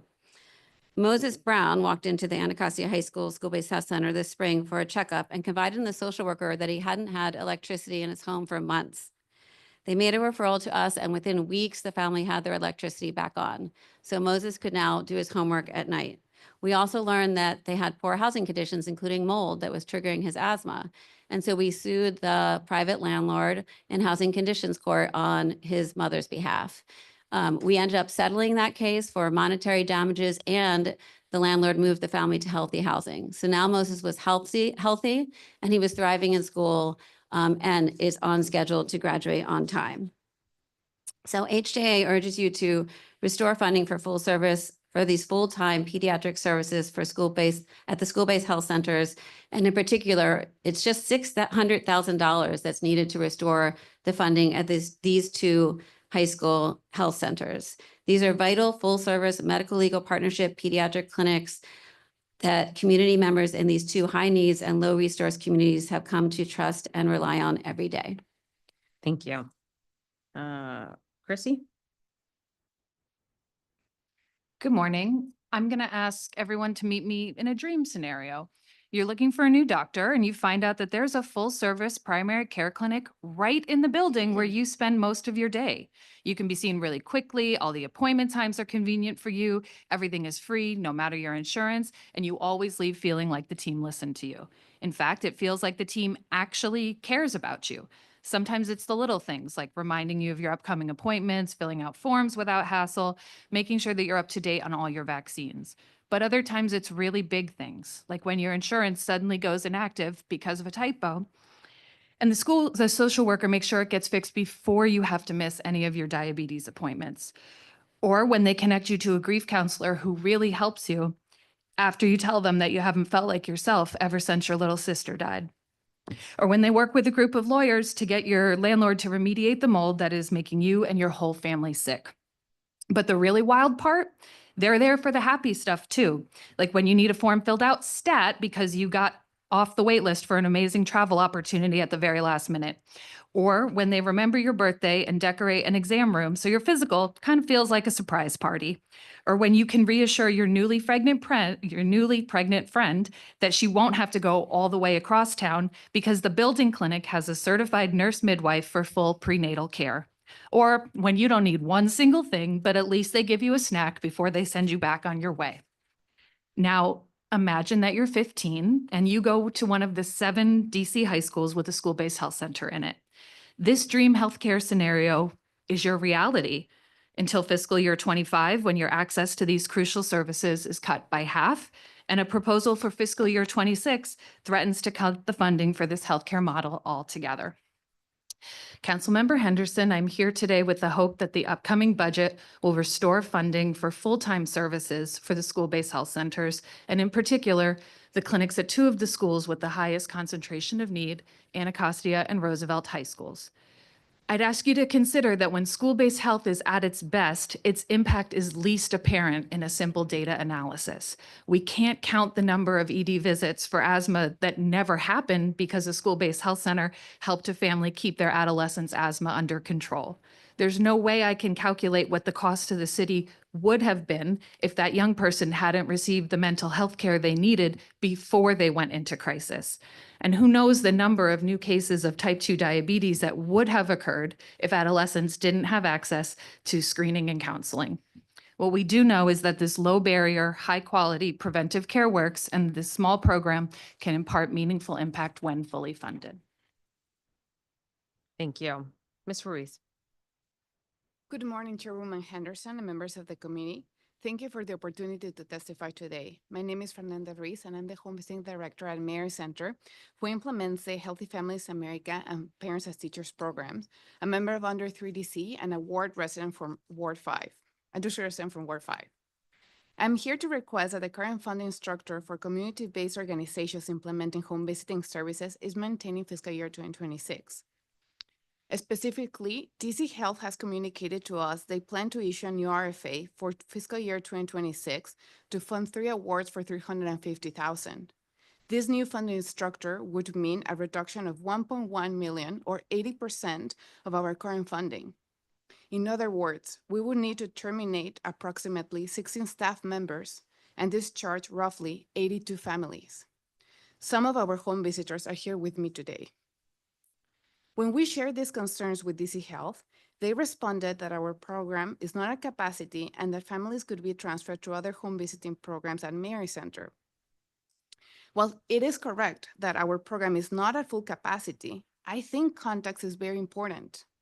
We are not at capacity due to high staff turnover, due to lack of compensation, funding instability, and administrative burden. In my written testimony, I included charts that show how a staff is at capacity other than recent hires and vacancies. To address the staff turnover, Mary Center has implemented several initiatives. We have seen improvements in staff retention. However, we continue to receive feedback from staff being dissatisfied with their salaries, and recruitment for home visitor positions continues to be challenging. Candidates often decide not to move forward due to salary expectations.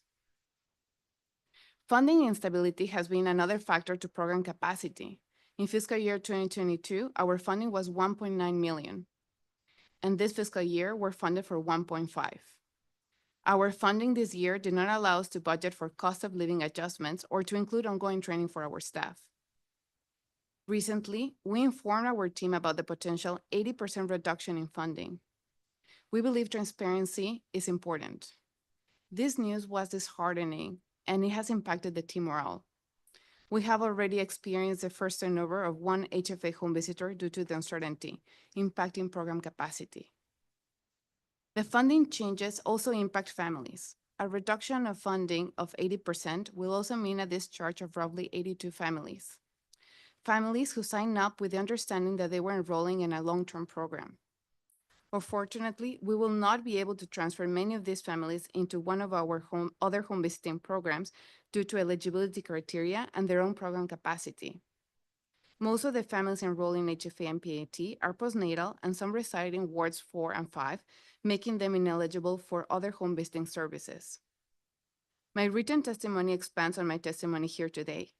In summary, we ask that the funding structure for home visiting programs at DC Health is maintained, continuing to support the HFA and PAT programs at Mary Center. Thank you very much for your time and attention, and I'm happy to take any questions.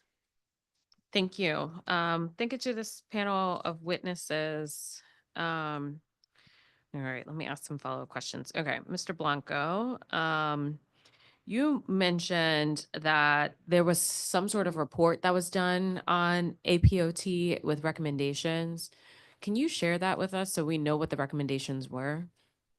So the reports were created to illustrate where each hospital's respective emergency room drop-off times are for our ambulances, but they really don't come up with solutions. Oh, okay, And so this it is was just where like a data, like this it's how far data you're. gathering, right? And we understand that it's got to start somewhere, but it is our position that DOH has failed to truly act upon those findings, which are very telling.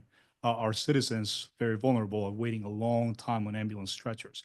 And this creates a huge bottleneck, not only in the emergency rooms, but also in our streets where we respond to critical calls, and then upstairs in the hospitals as well. We ask that DOH really look at a way to not only motivating hospitals to reduce those ambulance patients drop-off times, but also to look at the overall system, which in our vision is in dire need of complete restructuring.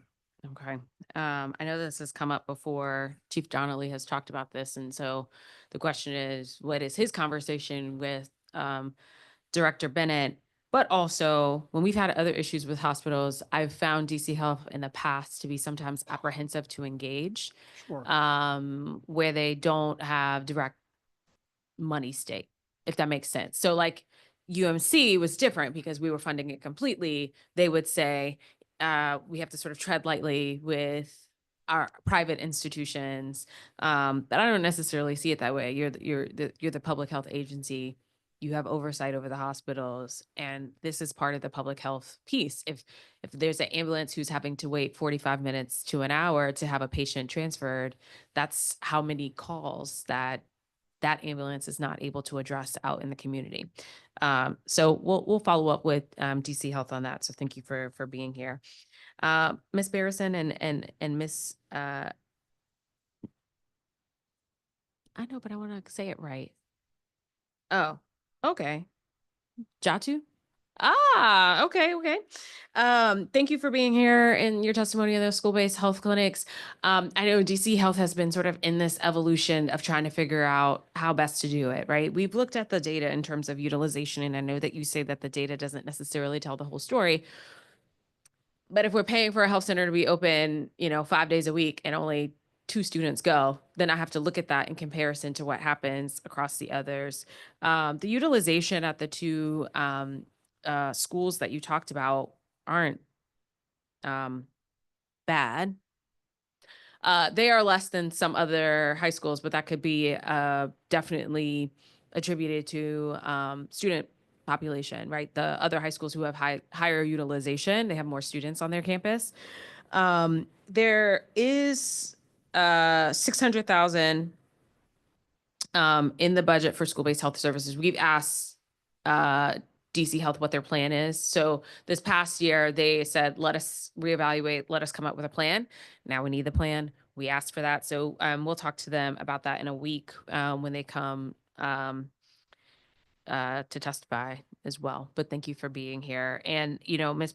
Barrison, when you talked about this legal screening, man, I think it was somebody else who had said perhaps it was a Georgetown clinic where they talked about like when you get sick, you also need a lawyer, which is so crazy. And when you think about it, but the work that Georgetown Legal Clinic, UDC Legal Clinic does to help provide supports to individuals is super helpful. So Yeah, and I did some calculations, and it's probably at least $200,000 worth of free legal services that Georgetown through our law clinic has put into the two school-based health centers at Roosevelt and Anacostia. So they are getting a lot of bang for their buck. Like it may be a small number of families at the two schools, but they are getting full service legal services for all the social determinants of health and legal health harming legal needs that they have, which is in the long run saving DC a lot of money as well. And they're also over the 10 to 15 years that Chrissy and Dr. Kaskin have run these clinics at the two schools. They've just developed really, really deep ties and really smooth referral processes, not just with us. And they are our only medical partner, but also with at least a dozen other organizations that provide in-kind services as well. great. Thank you. Ms. Ruiz, saw you yesterday. Good to see you today. Let me ask you this, right? Is there a difference in the home visiting program that is funded through DC Health than the home visiting program that is funded through Healthcare Finance? Yes, the home visiting is the same strategy and there's going to be similarities. However, there are different models. The one funded by DC Healthcare Finance is Nurse Family Partnership Program designed for first-time parents. And the programs funded through DC Health are Health Families American Parents as Teachers, who are also like more intense and long-term. And with different populations, Parents as Teachers allow children to be enrolled like later in life, up until like kindergarten. So it does allow us to serve like a wide variety of families and at different points in time. Okay. All right. Well, thank you. I don't have any further questions. If you haven't provided your testimony for the record, please upload it online. Thanks so much. Okay. We're going to go to what I think is our last panel of in-person, and then I'm just going to forecast where we're going to go. We're going to take a 5-minute break, and then we're going to come back and we'll go to virtual. So again, let me call the 4 that I have. And then if you are here and you thought that you were signing up to testify in person, but you didn't let us know, now's your moment. Okay. Michael Henson was here. Nick Staveley, who's here. Juanita Blessingame, who's here. And Marie Brown.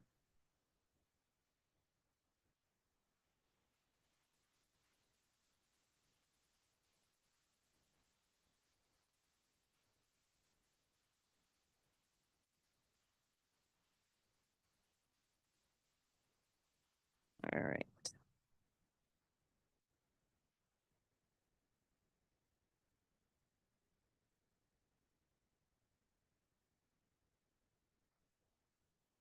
Okie dokie. All right. Mr. Henson, when you're ready. Rich Risings, Chairperson Henderson, and members of the committee. My name is Michael Pierre Henson, CEO of One Vet for All Vets, LLC. I'm a third-generation Washingtonian. I live in Ward 4. I am here to add, in addition to my previous testimony before your committee. During our last testimony, we provided you with a plethora of evidence-based information, facts, figures, and statistics that explain the plight of the Black man in Washington, D.C. I represent the Million Man Vote, and I'm here with my committee members, coupled with Ambrose Lane Jr., asking again for the funding to produce a men's health brick and mortar organization. I heard you say that there is a facility organization of health in DHS. I also heard you say that you were not here to allow any new organizations to be funded. This is a known fact, and we as a committee realizes it. What was not said, and I hope I'm not out of order by saying it, is that the organization does not and seems not able to address the major concerns that brings us to you. We are asking for an exception to create one that does address the whole person plan. We intend to help educate, uplift, inform, and empower the Black men and all men who enter our doors. We are the solution to many of the problems, and we come from a diverse background. We come from diverse backgrounds and possess unique skill sets to make it happen without fraud, abuse, and a whole lot of unnecessary red tape. We know what needs to be done, and it appears that many attempts have been made to make many ideas come to fruition, except the one we are here to ask for now. We have a team of experts and professionals in the Million Man Vote, and I have my own team of mental health and substance abuse disorder professionals who have just completed several years of college and specialty training from Catholic Charities to do the work needed to address all of the concerns in a specialized way to help alleviate many of the ills facing our community, backed by years of lived experience and education. I met yesterday with members of my focus group in Southeast Ward 8. I informed them that I would be testifying again today and asked them, what should I say to this committee? I was informed that I should make it known to you that they specifically asked me to let you know they need mental health programs that keep their family members out of jails and prisons by ensuring they are properly screened for illnesses and not focus so much on the behavior, because much of the behavior is precipitated by the disease. Although I have a bachelor's degree in human relations, a master's degree in professional counseling, I am a self-proclaimed behavioral specialist who has been in the field of substance use and mental health for 25 years, and I have been instrumental and am still instrumental in helping to change the negative behavior of the populations I am invested in. We are in troubling times, and our concerns as citizens are now more than ever in need of an Office of Men's Health that we run. Thank you for your time, and I am here to answer any questions you may have of me. Thank you. Mr. Staveley. Oh, we gotta hit your button again. There you go. Great. Good morning. Thank you, Chairwoman Henderson, for holding this hearing and allowing us to speak on behalf of the district's most vulnerable residents and our local farmers. My name is Nick Staveley, and I'm the Director of Incentive Programs for Fresh Farm. I'm here today to express our gratitude for the city's ongoing support of the immensely popular Produce Plus program and to ask the council to maintain $2.1 million in funding for fiscal year 26. In the face of an exceptionally challenging budget season, it is critically important to keep funding Produce Plus so that we can continue to offer meaningful support to thousands of individuals and families striving for better health through nutrition. In 2024, over 6,000 DC residents spent nearly $1 million of fresh fruits and vegetables at over 50 farmers markets, mobile markets, and farm stands across Washington, DC, a 13% increase in spending over 2023. As documented in a third-party 2024 program evaluations, participants overwhelmingly reported positive outcomes because they participated in Produce Plus.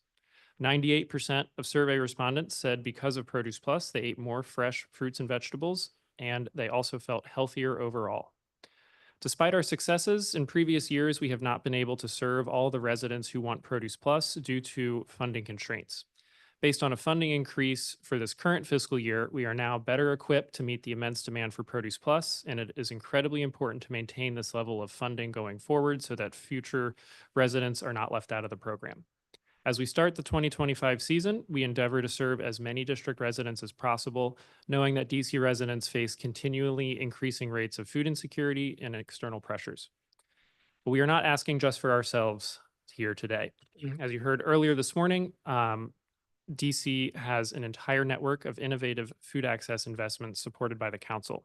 In addition to supporting Produce Plus, we need you to ensure that the overarching network of equitable food access initiatives throughout the district are funded and protected. Funding for Martha's Table's Joyful Markets and their produce procurement from Dreaming Out Loud, DC Central Kitchen's Healthy Corner Store program, the Capital Area Food Bank's Commodity Supplemental Food Program, or known as the Box, Food and Friends home-delivered meals, and Food as Medicine interventions by DC Greens are also essential for a cohesive food access system. Along with a boost to the SNAP minimum benefit from $30 to $50, you can help keep our neighbors fed in the face of extreme policy threats and uncertainty.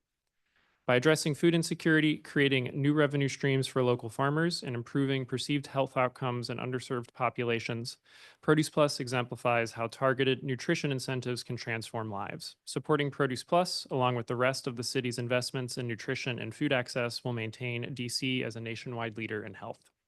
I urge the council to maintain support for Produce Plus at $2.1 million for fiscal year 2026. Thank you again for the opportunity to provide this testimony today. Thank you. Ms. Blessingame, it's so good to see you in person. Oh, hold on. Councilwoman Christina Henderson. My name is Juanita Blassingame, and I'm here today on behalf of Fresh Farm and the DC community to advocate for maintaining funding for the Produce Plus program. Looking back over 10 years, the demand for the program was high.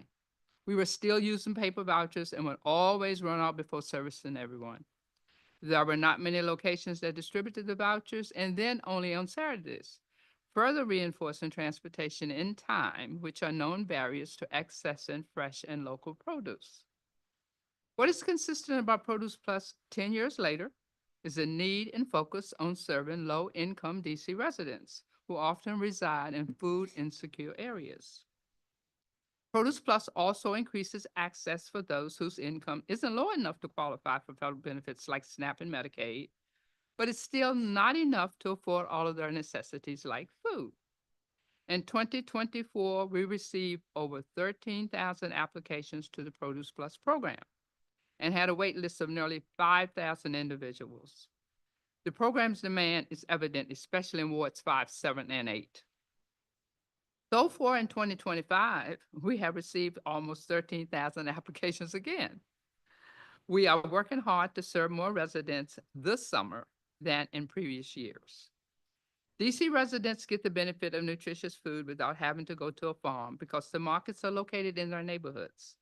The source is right there for them to discuss directly with the farmer. In stores, you don't always know where your food came from or how long it's been sitting there, and there's usually no one to talk to and ask.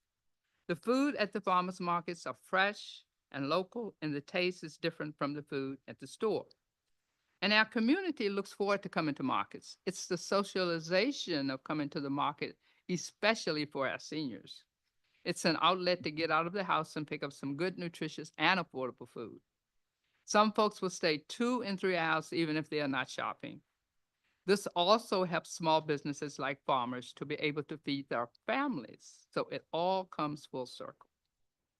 We urge you to maintain the local support for Produce Plus at $2.1 million in FY26.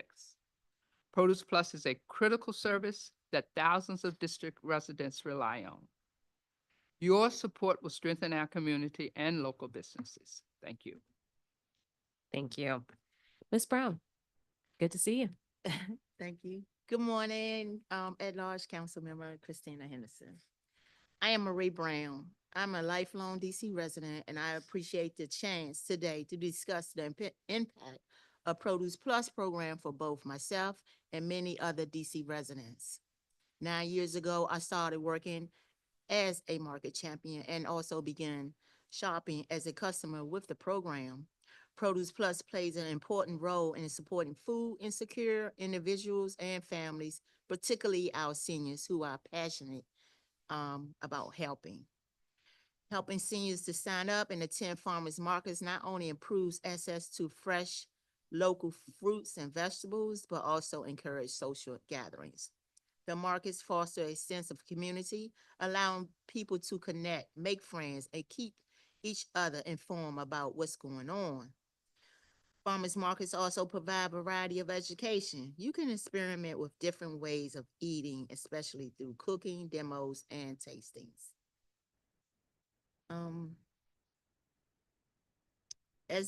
As well as find cultural important foods like fresh peas and lima beans, access to different markets means more food variety and choices. Children are also experiencing different foods and introducing their families to them. Produce Plus is impacting generations. Empowered with the financial means to be able to do so, DC residents are making healthier food choices through Produce Plus. This is important because even employed residents may still face challenging times, and Produce Plus addresses diverse needs of those living in the district.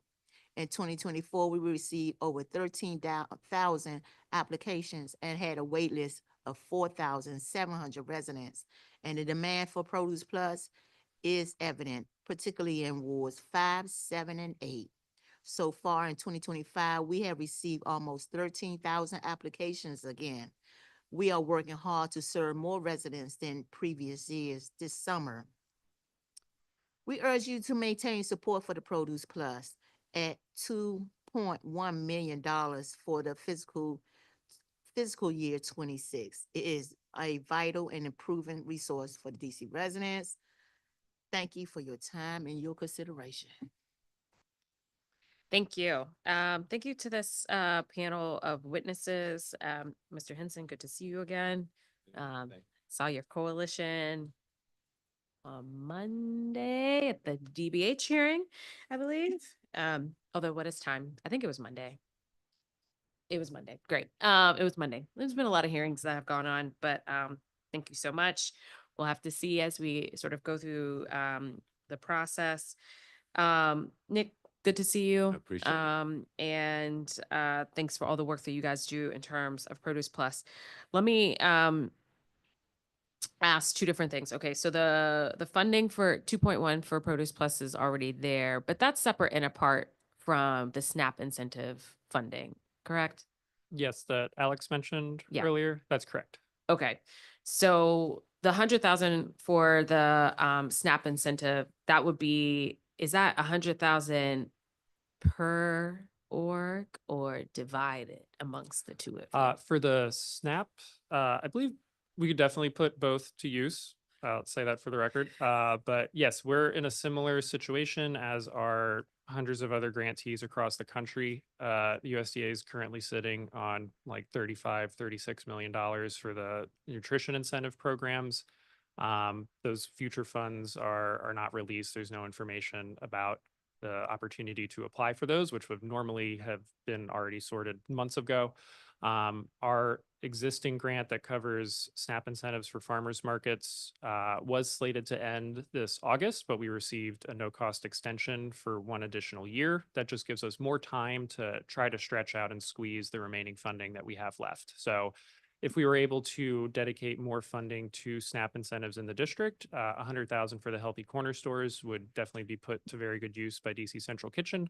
And doing so for Fresh Match at the farmers markets would help every market that is SNAP eligible across the entire city, and also give us more resources to invest in outreach and community engagement, and hopefully bringing the incentives to the RFK market, which has been a really untapped outlet in terms of SNAP incentives. They have a very high base rate of SNAP redemption with no incentives. So being That's able to interesting. direct money there, giving them a little bit of staffing support to help with some of the operational duties would be incredibly impactful.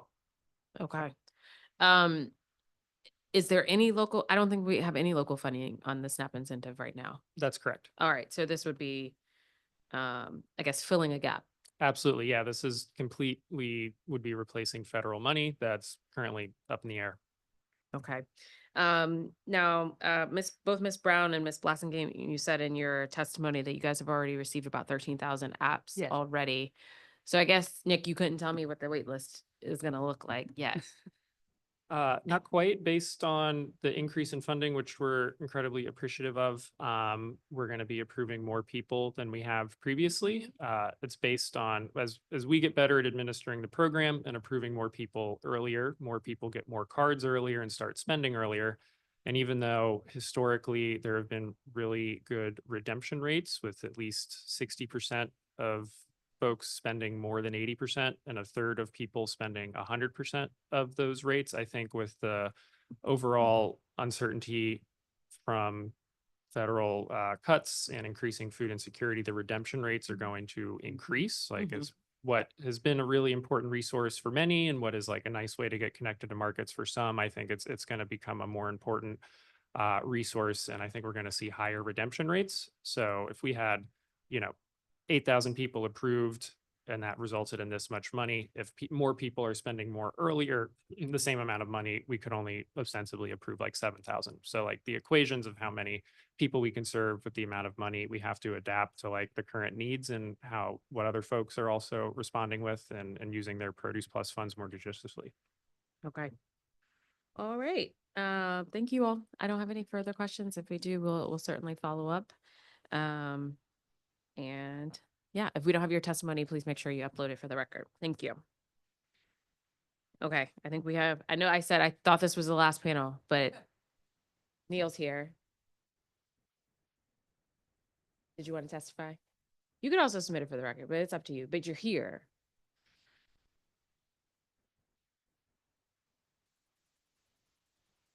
Thanks, everybody.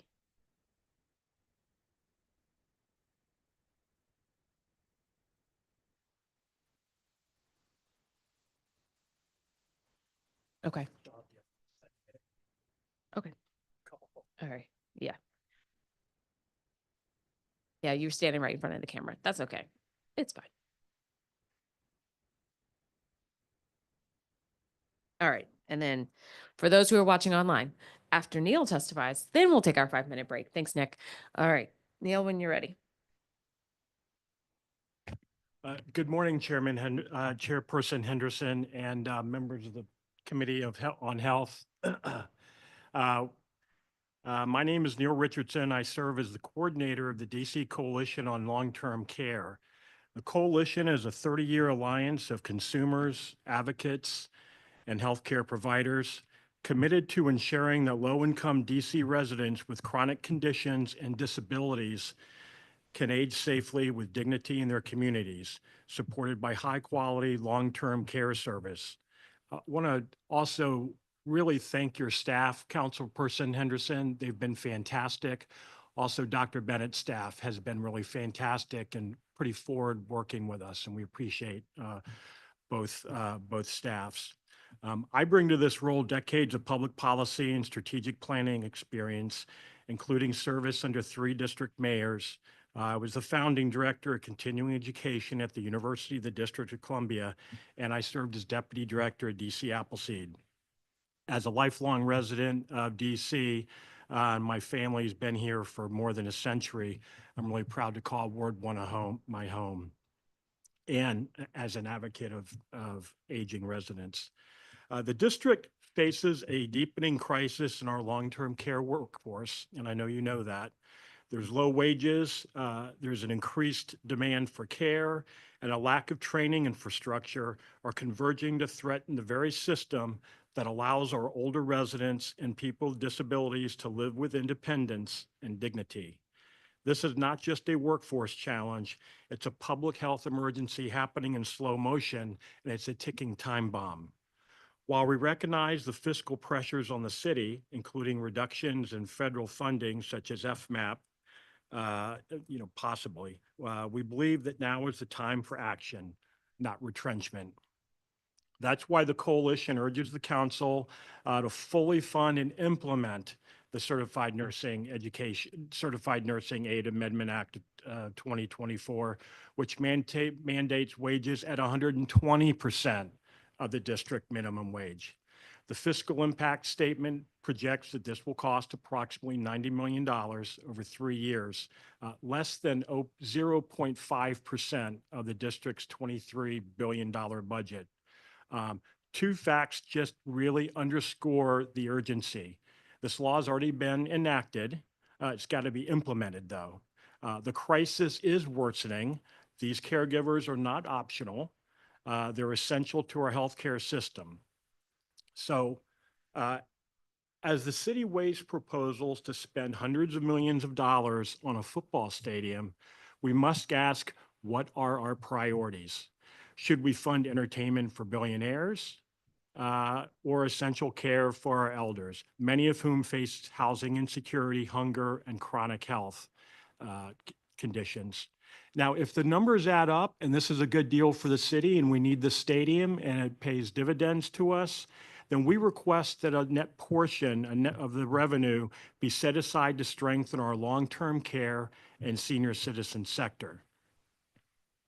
Now we've got we've got 5 or 6 recommendations, all of which you know about. I'm gonna because my time is short, I'm gonna highlight especially 2. It's not just short, you're over. Well, thank you for the support for the long-term care coordinator. And also, I want to raise the issue of the training capacity in the city. We do not have any training capacity in the city to train home health aides and CNAs. UDC's budget and workforce development and lifelong learning was cut by 11%. We need a comprehensive adult post-secondary education system to help train these important workers and other workers that are essential but don't need a college, 4-year college degree. Yeah. Thank you, Neil. Thanks for your testimony and for the continued work you do on behalf of vulnerable residents across the district.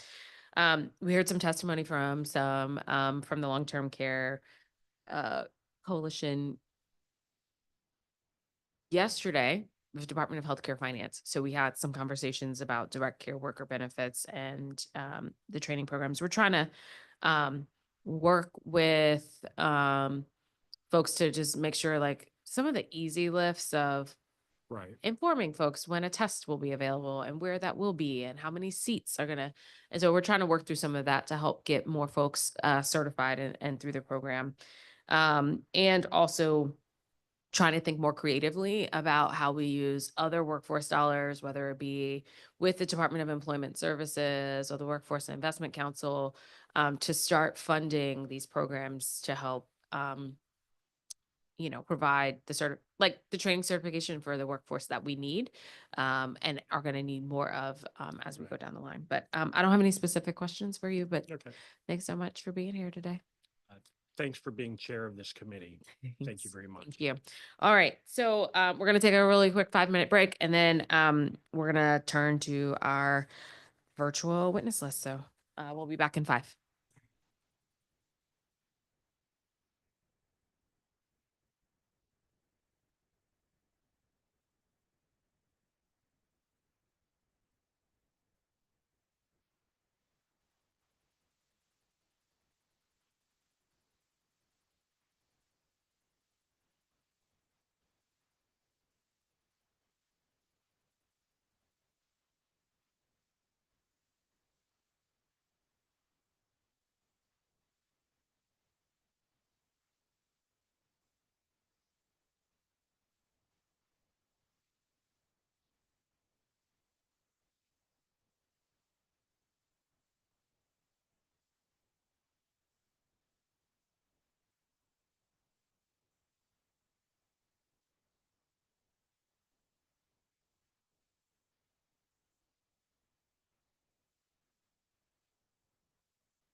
Okay, we are back.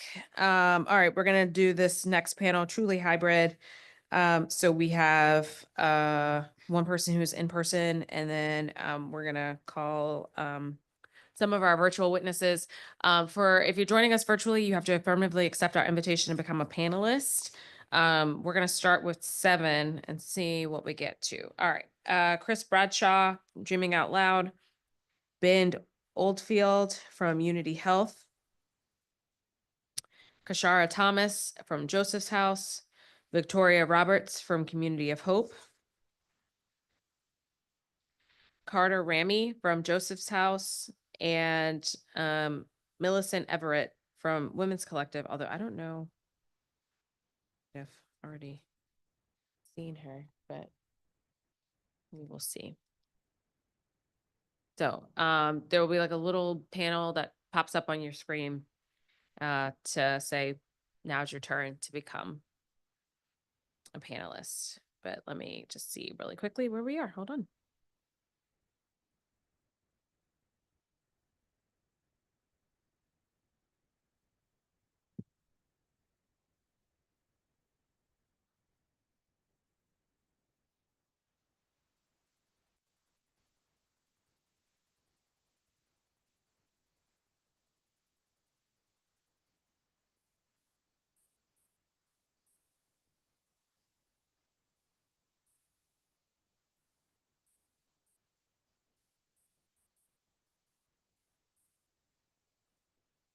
Great. Okay.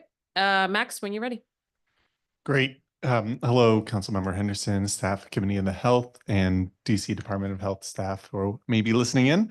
I'm pleased to introduce to you the newly formed coalition, DC Responsible Rat Management. This coalition is made up of wildlife and pet lovers, birders, and those generally invested in reducing the spread of poisons in our ecosystems and community. And we get at the heart of managing rodent populations in a way that is systemic and minimizes harm to non-target individuals, the wildlife, pets, and even children who ingest poison through mistakenly eating it or preying on the poison rats. In case you're not familiar with this issue, City Wildlife, our city's beloved wildlife rehabber, conducted an assessment of patients with rodenticide in their system and detected one or multiple poisons in 85% of animals tested. This includes squirrels, hawks, and opossums, and was spread across all 4 wards. You'll be happy to know that DC Health's Rodent and Vector Control Division has been fantastic to partner with. Program Manager Gerard Brown spoke at our first coalition meeting to inform us of DC Health's approaches to managing rodent populations and their strategies to minimize threats to non-target species. And we look forward to presenting about the DC Responsible Rat Management work at the upcoming DC Rodent and Vector Control Academy, the Rat Academy, this July. So thus far, we've identified one key loophole in the district's rodent management strategy. Only pest management companies are regulated in their use of potent rodenticides. So members of the public can purchase poisons by the bucket load at Home Depot or online.com. Anecdotally, a neighbor poured poisons in my back alley last year like it was salt before a snowstorm. I live around the corner from a dog park and adjacent to many squirrels who would find that poison just as appealing. This was the day before Tropical Storm Debbie passed through DC, washing many of these poisons in the waterways where fishes have been documented with rodenticide poisons in their bodies. Our coalition will be exploring solutions, and we'd love to be in dialogue with your office to find ways to manage this situation more responsibly. Ultimately, we like to echo what rodent management experts will tell you. If you kill rats, they'll come back. If you get to their food, water, and shelter, this gets to the foundation of what allows rodent populations to thrive. That's why we seek better sanitation as a core to cleaning up the rats and cleaning up the poisons. And we're always happy to talk about this. Thank you so much. Thank you. All right. Chris?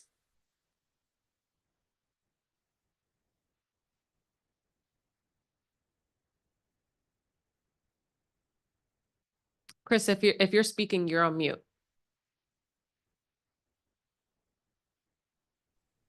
Apologies. Here I am. There you go. It's great to see you again, Chairperson Henderson and members of the committee. Thank you for convening today's 2026 budget hearing for the Department of Health. Again, I'm Chris Bradshaw, founder and executive director of Dreaming Out Loud. We're a community-based organization that is advancing food justice, health equity, and economic opportunity here in the city. And I appreciate the opportunity to testify. As you're aware, recent federal budget cuts threaten to unravel vital food safety nets that many of our community members rely on, especially when it comes to food, health, and environmental justice. Community-centered solutions like ours invest in the public's health and well-being, not just through access to nutritious food, but through building resilient, locally rooted systems that address social determinants of health. And we are here to urge the council to protect that health and well-being and advancement of community economic development by way of protecting the local food purchasing cooperative agreement, which was canceled by the federal budget cuts.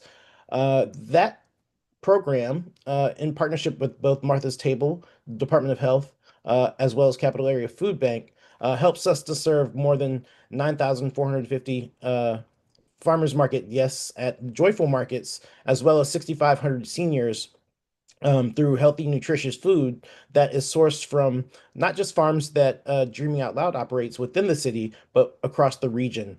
It's really critical to helping our trucks stay on the road for other food programs, including food as medicine programs in partnership with Georgetown Pediatrics, as well as Children's Medical Center and WIC Home Delivery, but also anchors jobs in our community and anchors farmer income. We recently completed the Marionberry Avenue Market, a 4,700 square foot food hub and grocery store in the heart of historic Anacostia, and a critical food access point and community economic development project that will be coming online later this year. And this activity is centered from the Marionberry Avenue Market, even currently before it opens fully to the public. Continue to be able to localize the food ecosystem has a great potential to unlock economic opportunity for those that have been traditionally underserved while driving community health. Excuse me. And that's why I'm here today, is to urge the council to protect these investments by replacing the lost federal funds of more than $560,000 from Martha's Table's Joyful Markets and $160,000 for Capital Area Food Bank's senior brown bag lunches that help us to procure incredible food from local farmers and food makers here in the district as well. We also urge the council to protect the programs that undergird our city's emergency food system, including DC Central Kitchen's Healthy Corners program, Food and Friends home delivered meals, as I mentioned, Martha's Table's Joyful Markets, and Fresh Farms Produce Plus program. Thank you for your time, and I appreciate the opportunity to testify today. Thank you. Ben? Or excuse me, Dr. Oldfield? Yes, thank you, and good morning, Chairperson Henderson and members of the Committee on Health. My name is Dr. Benjamin Oldfield. I'm a primary care physician, and I serve as Chief Medical Officer for Unity Healthcare. I'd just like to begin by offering a message of gratitude to Mayor Bowser, the Department of Health, led by Dr. Ayanna Bennett, and their dedicated staff for their work in assembling the proposed budget.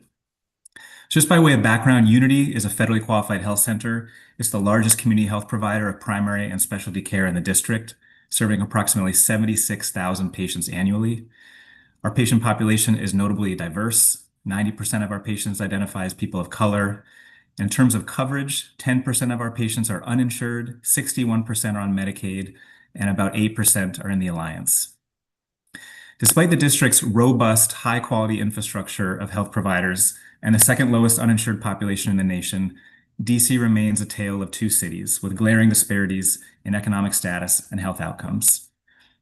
District residents boast among the highest per capita incomes in the nation, yet 14% of its residents live in poverty, compared to approximately 11.1% nationally. This stark income inequality falls overwhelmingly along racial lines, as many of us know, and manifests itself in disparate health outcomes. White men and women in the district have among the longest life expectancies in the nation, about 87.5 years, while African Americans have among the shortest, about 72.5 years. Primary and community-based care are the foundation of population health and save money compared to other sources of care, like emergency departments or urgent care centers.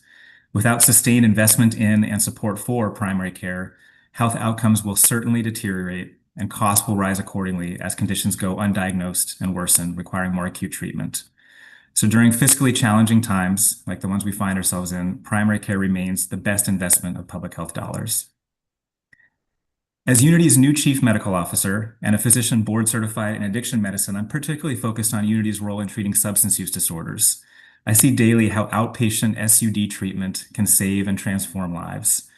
According to the U.S. Center for Disease Control and Prevention, opioid-related deaths are currently the third leading cause of death in the district.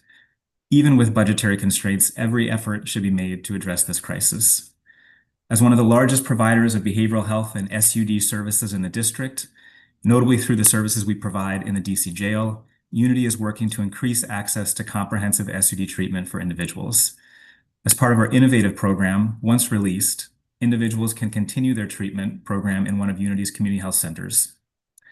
Going forward, we at Unity are eager to expand our partnership with the district to implement additional SUD programs and options for all district residents. So in conclusion, Unity is committed to working collaboratively with the Department of Health and the District Council to ensure that all residents have access to high-quality healthcare services and to narrowing the healthcare disparities that exist in our city. Happy to answer questions that you or the members of the committee might have. Thank you. Thank you. Ms. Thomas.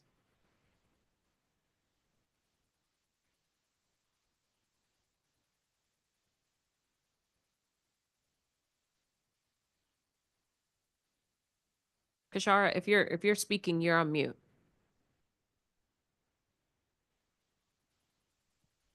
Good morning, Chairman Henderson and Committee on Health. Thank you for the opportunity to testify before you today and for your continued leadership and service to our community.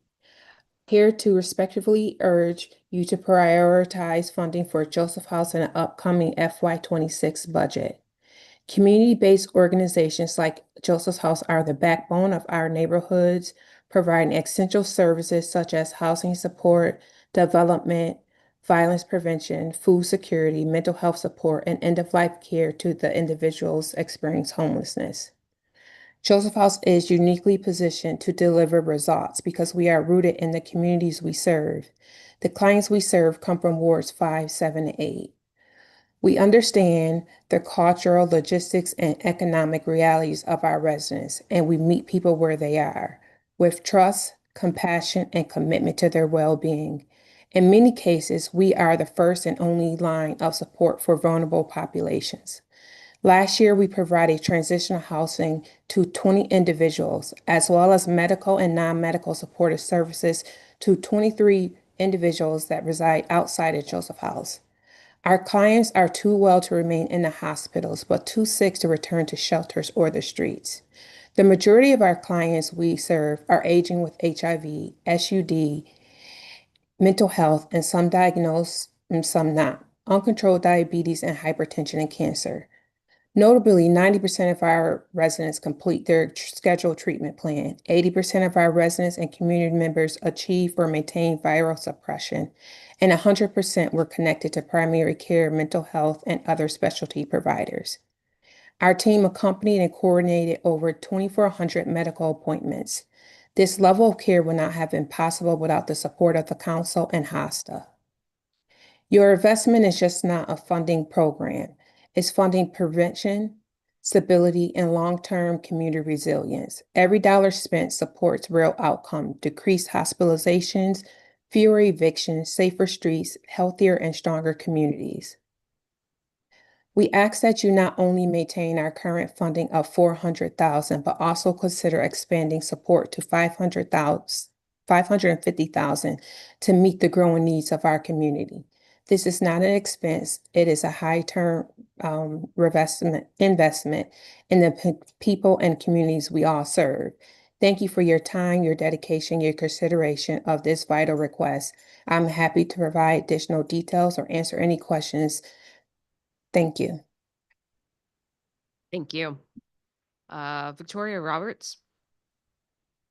Good morning, Chairperson Henderson and members and staff of the Council Committee on Health. Apologies, looks like my camera quit early for the weekend. Okay.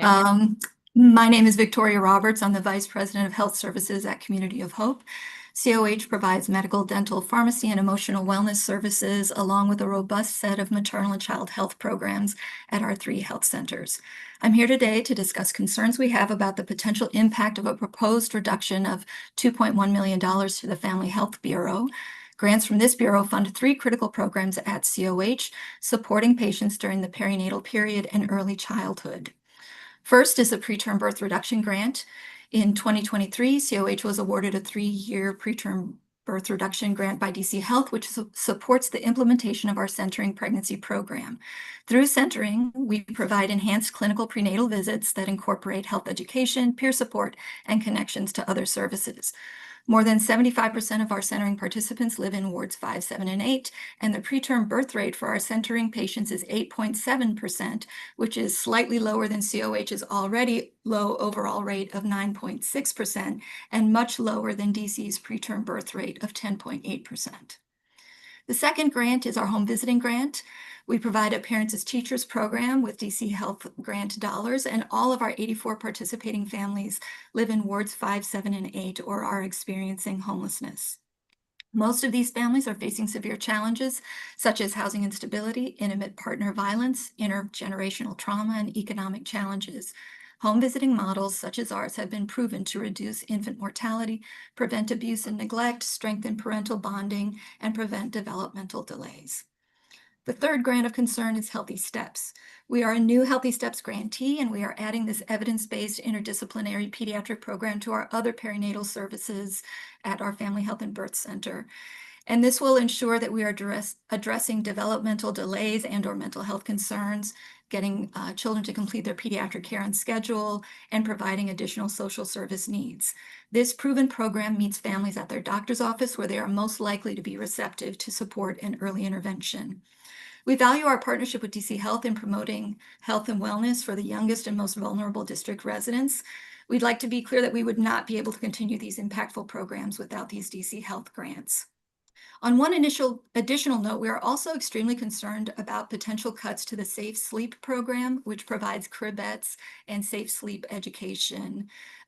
We are currently experiencing changes in this program, which would reduce access to the cribettes, and we understand it could be fully cut in the future, which would certainly result in avoidable deaths of infants. Thank you for the opportunity to provide testimony, and I'll be available to answer questions. Thank you. Carter Ramy.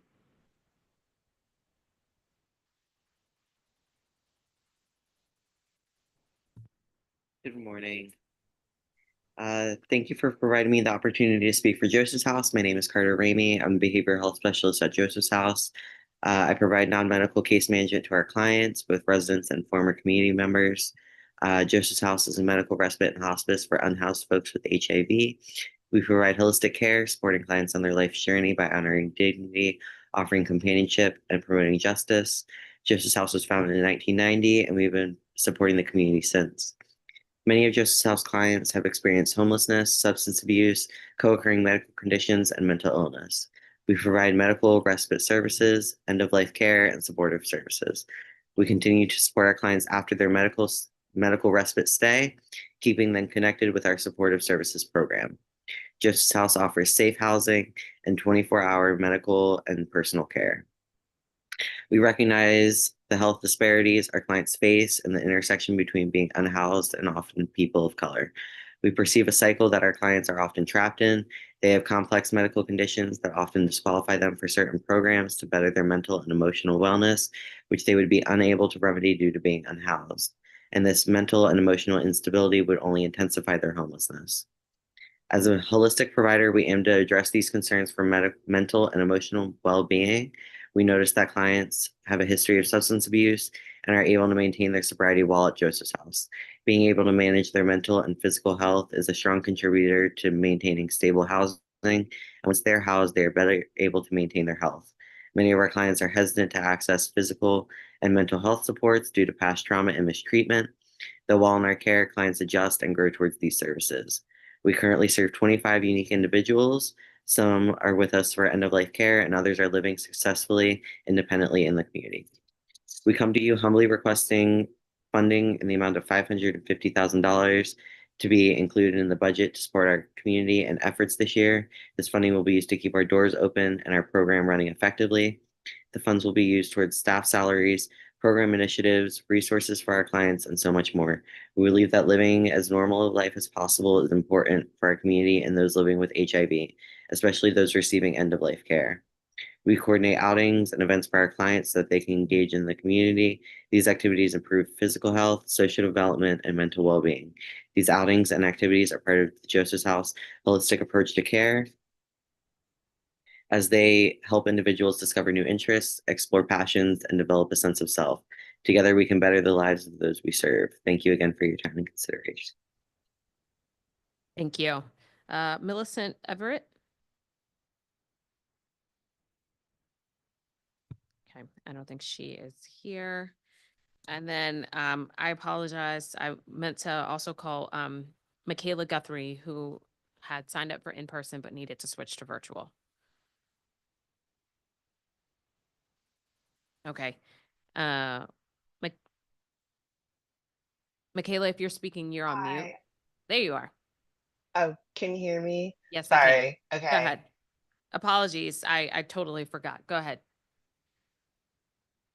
No, it's okay. It's okay. Good morning, Chairperson Henderson, members of the committee. My name is Michaela Guthrie, and I'm a Ward 7 resident and the Program and Research Fellow for the Health Alliance Network. As I have assumed this role, I've had the pleasure of witnessing DC, hearing from CEOs of hospitals, politicians, DC health employees, clergy members, community activists, etc. I've had the opportunity to speak in front of these various people and state the reality of men's health in DC. Would you like to know what I'm imagining while I'm speaking? I'm imagining my brother standing in the back of the room listening to me. The health of Black men in a city that is largely Black became very real for me. I have a twin brother, and last year he fractured his spine. You could imagine the fear and worrisome that came over my family. Everything worked out fine, and he is healthy and moving around. However, that is not every young Black man's experience with their health in the district. The older Black men that were born in the 50s and 60s have borne the realities of the health system that they have fell through the cracks and have lost their lives. We do not want to fail the next generation. What are we doing to invest in our sons, our brothers, our cousins, and our nephews? So many of them have seen their fathers, uncles, and even grandfathers struggle through health issues that young Black boys may consider their fate. This is a call to action to invest in Black men's health by creating an Office of Men's Health so that the future generation can live healthy lives. Thank you. Thank you. All right. Thank you to this panel of witnesses. I feel like we covered a variety of different topics. Let me start with the team from Joseph's House. So the budget does include, well, at least what we see is sort of earmarks, if you will, about $340,000 specifically for Joseph's House. That is less than what you currently have, which was at 400,000, and it's definitely less than the request of 550. But I do want you to know that there is some funding that is there. So we'll talk to DC Health about how they kind of made decisions on that front, and what happens next. Ms. Roberts, thank you for being here from Community of Hope. We'll certainly ask some questions. We had some testimony earlier about home visiting.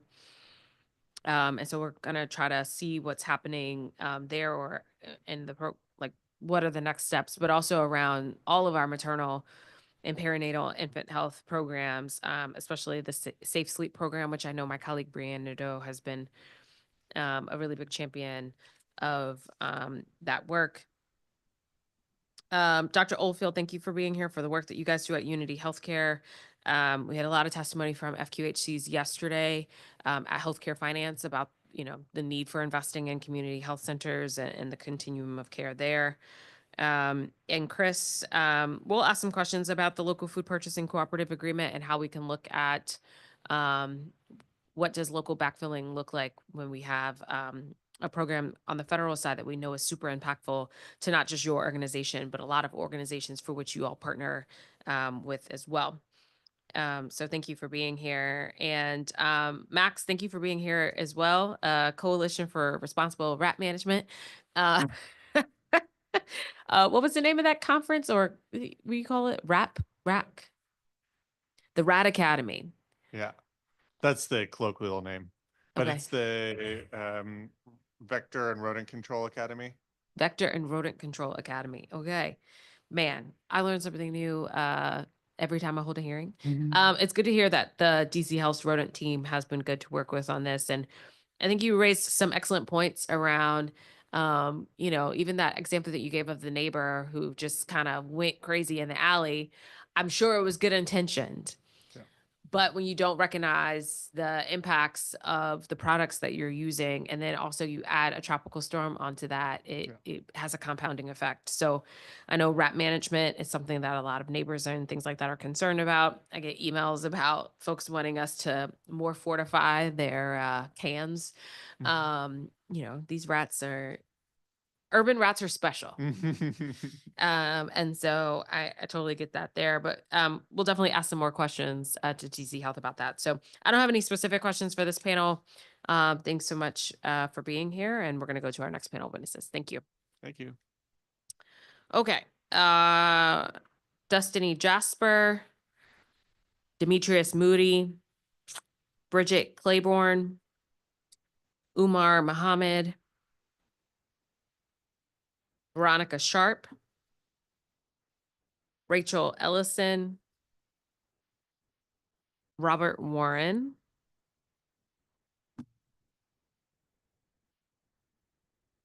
all right, let me see how many of these folks we have here. We might have to go a little bit further on our list.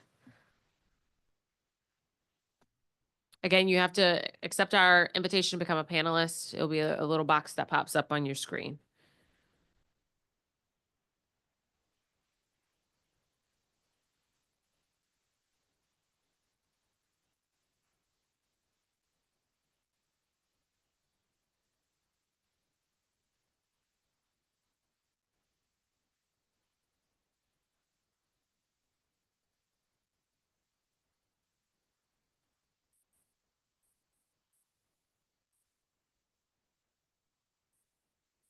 All right, we're gonna call Crystal Williams, Craig Lean, and Tina Bremo.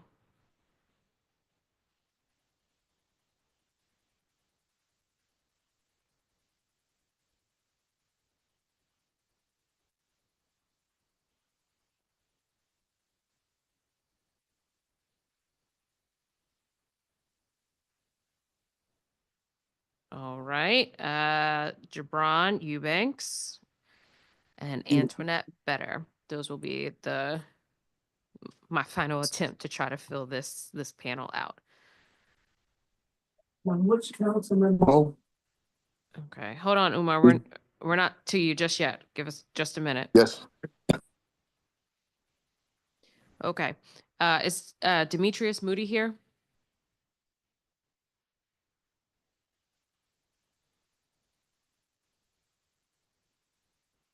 All right. Mr. Moody, if you're speaking, you're on mute.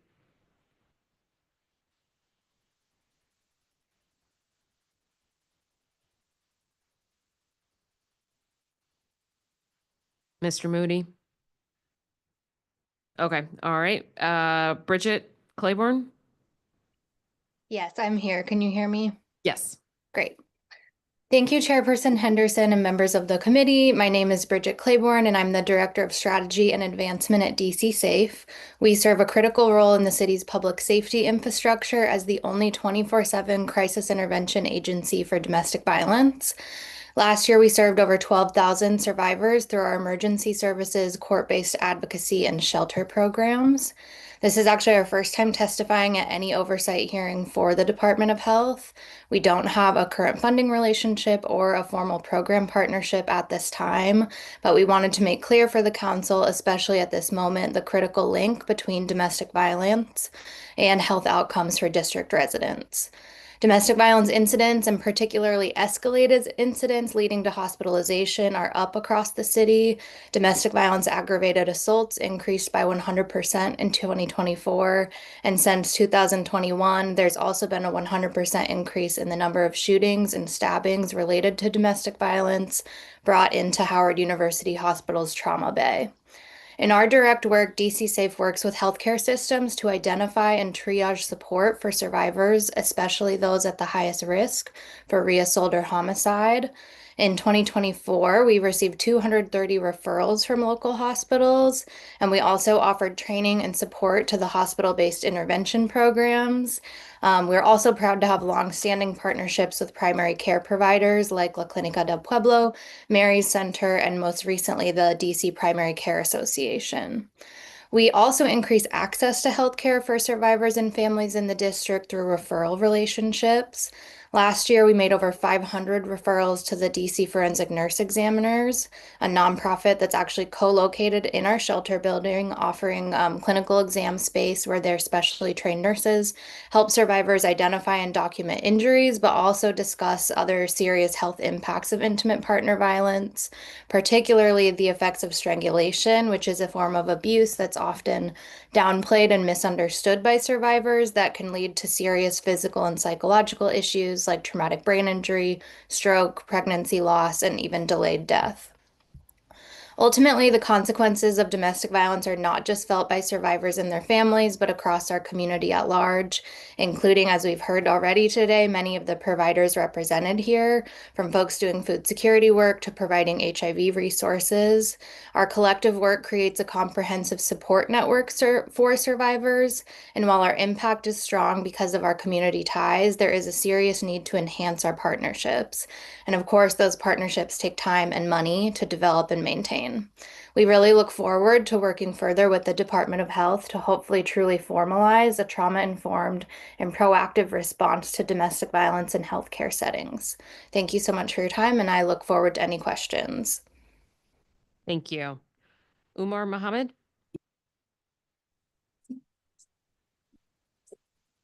Yes, ma'am. Good morning. Good morning. So glad to see you again. First of all, I seen you yesterday afternoon. So this morning today. My name is Saquon Omar Muhammad, and I'm here today as a proud representative of Dreaming Out Loud, DC's trusted partner for food-centered emergency response and long-term community resilience. Dreaming Out Loud is more than a food nonprofit. We are food first responders, showing up in times of crisis with cultural sensitivity, speed, and deep community care. Whether it's a heat wave, a sudden death in the family, a furloughed federal worker, or a neighborhood struggling after a natural disaster, we are the ones delivering hot meals, fresh produce, and hope when and where it's needed most. We work side by side with the Fair Food for All Coalition, local farms, kitchens, delivery crews, and community partners to move quickly and compassionately. Together, we form a trusted and proven emergency food infrastructure that has supported DC residents through some of our city's hardest moments. But make no mistake, our ability to respond is now at risk.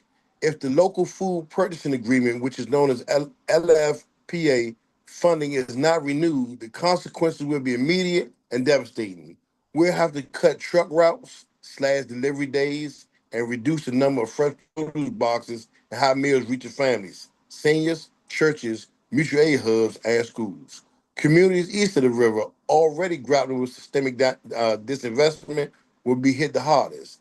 LFPA funding supports everything from cold storage and kitchen space to fuel, staffing, and sourcing from DC's Black and brown farmers. It ensures our food is not just nutritious, but culturally relevant, food that people recognize, trust, and feel connected to.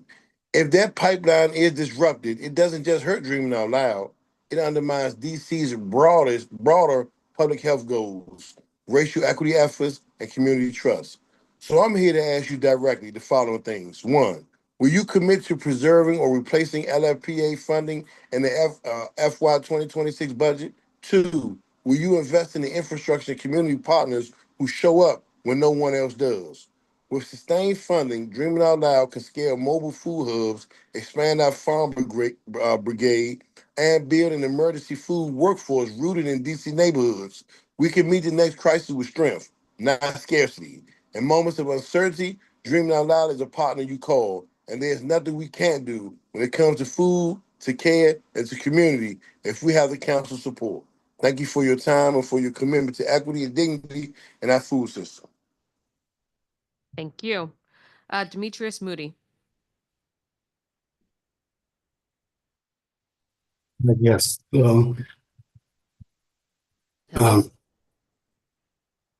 Thank you for the opportunity to speak, Councilmember Henderson. My name is Demetrius Moody, and I'm a client of Joseph's House.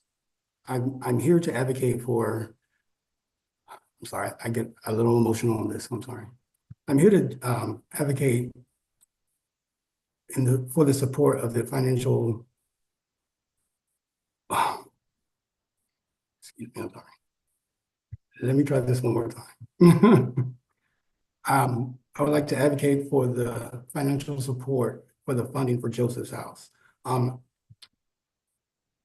I've been a client at Joseph's House for the past 2 years.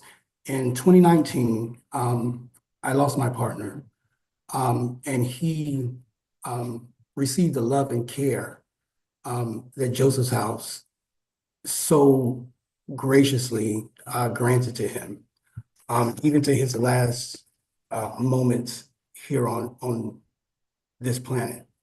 I would have never imagined that I would then years later, be a client here at Joseph's House. I entered Joseph's House weighing 88 pounds. I'm 6'1", by the way, weighing 88 pounds, and my viral load was out of the roof. Joseph's House provided me the medical, the emotional, and the mental support that I needed. All I can say is that without Joseph's House, I would not be here. I know I picture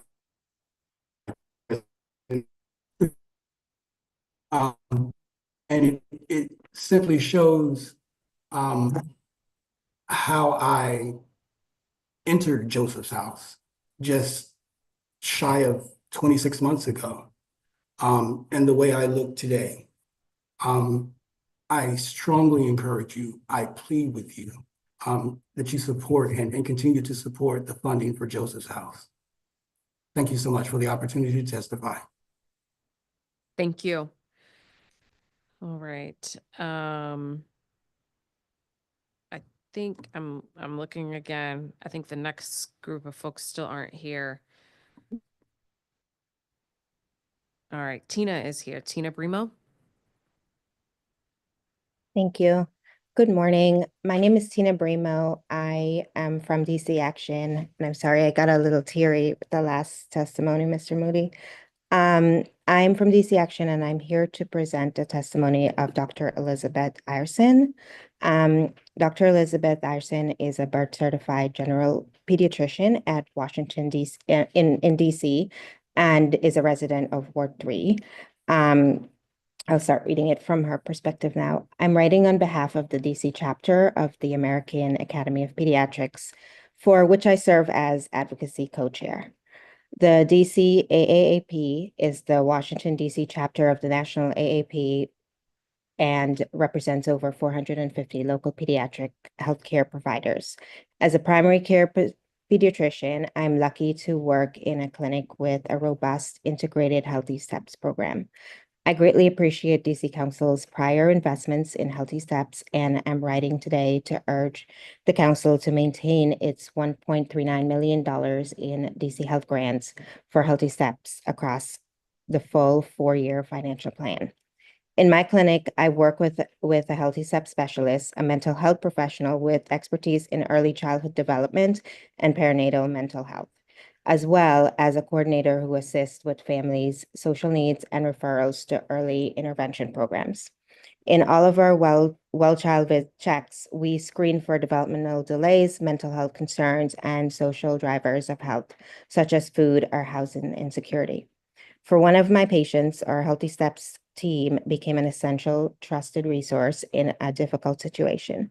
A mother of a newborn was experiencing domestic violence and subsequent housing instability.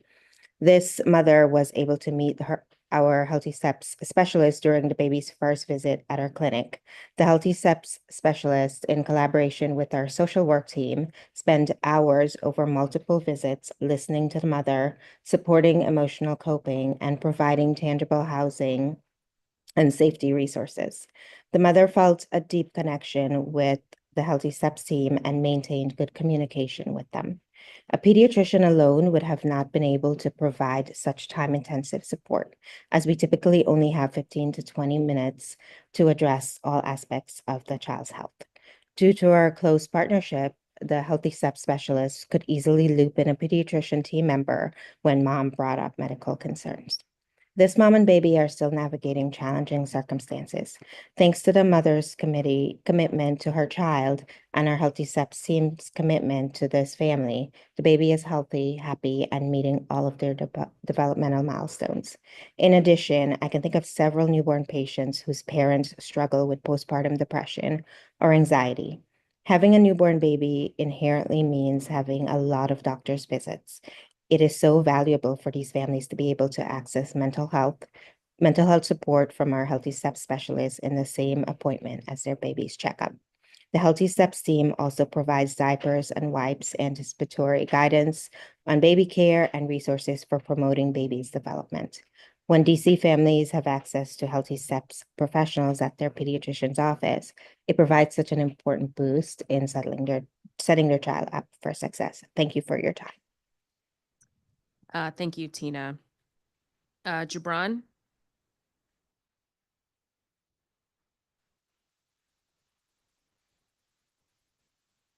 Oh, okay. Gibran's not there. Okay. All right. We see in the Zoom Destiny Jasper as well as Antionette Better, but you keep declining our invitation to become a panelist.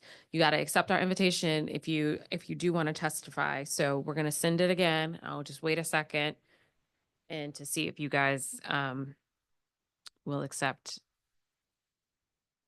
Destiny and Antionette.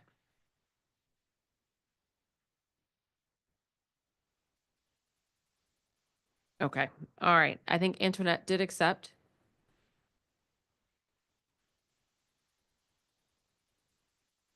All right, Antionette, if you're speaking, you're on mute.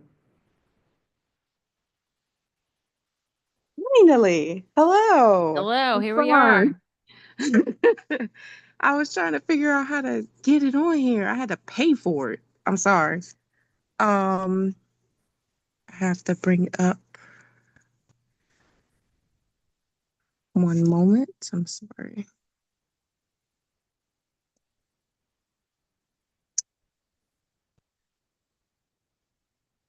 And excuse the background.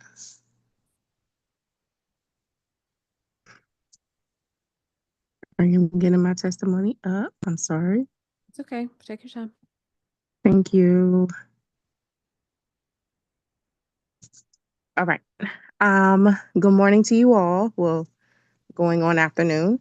Chairperson Christina Henderson and members of Committee and Health, thank you for your opportunity to address the council today. My name is Antionette Better.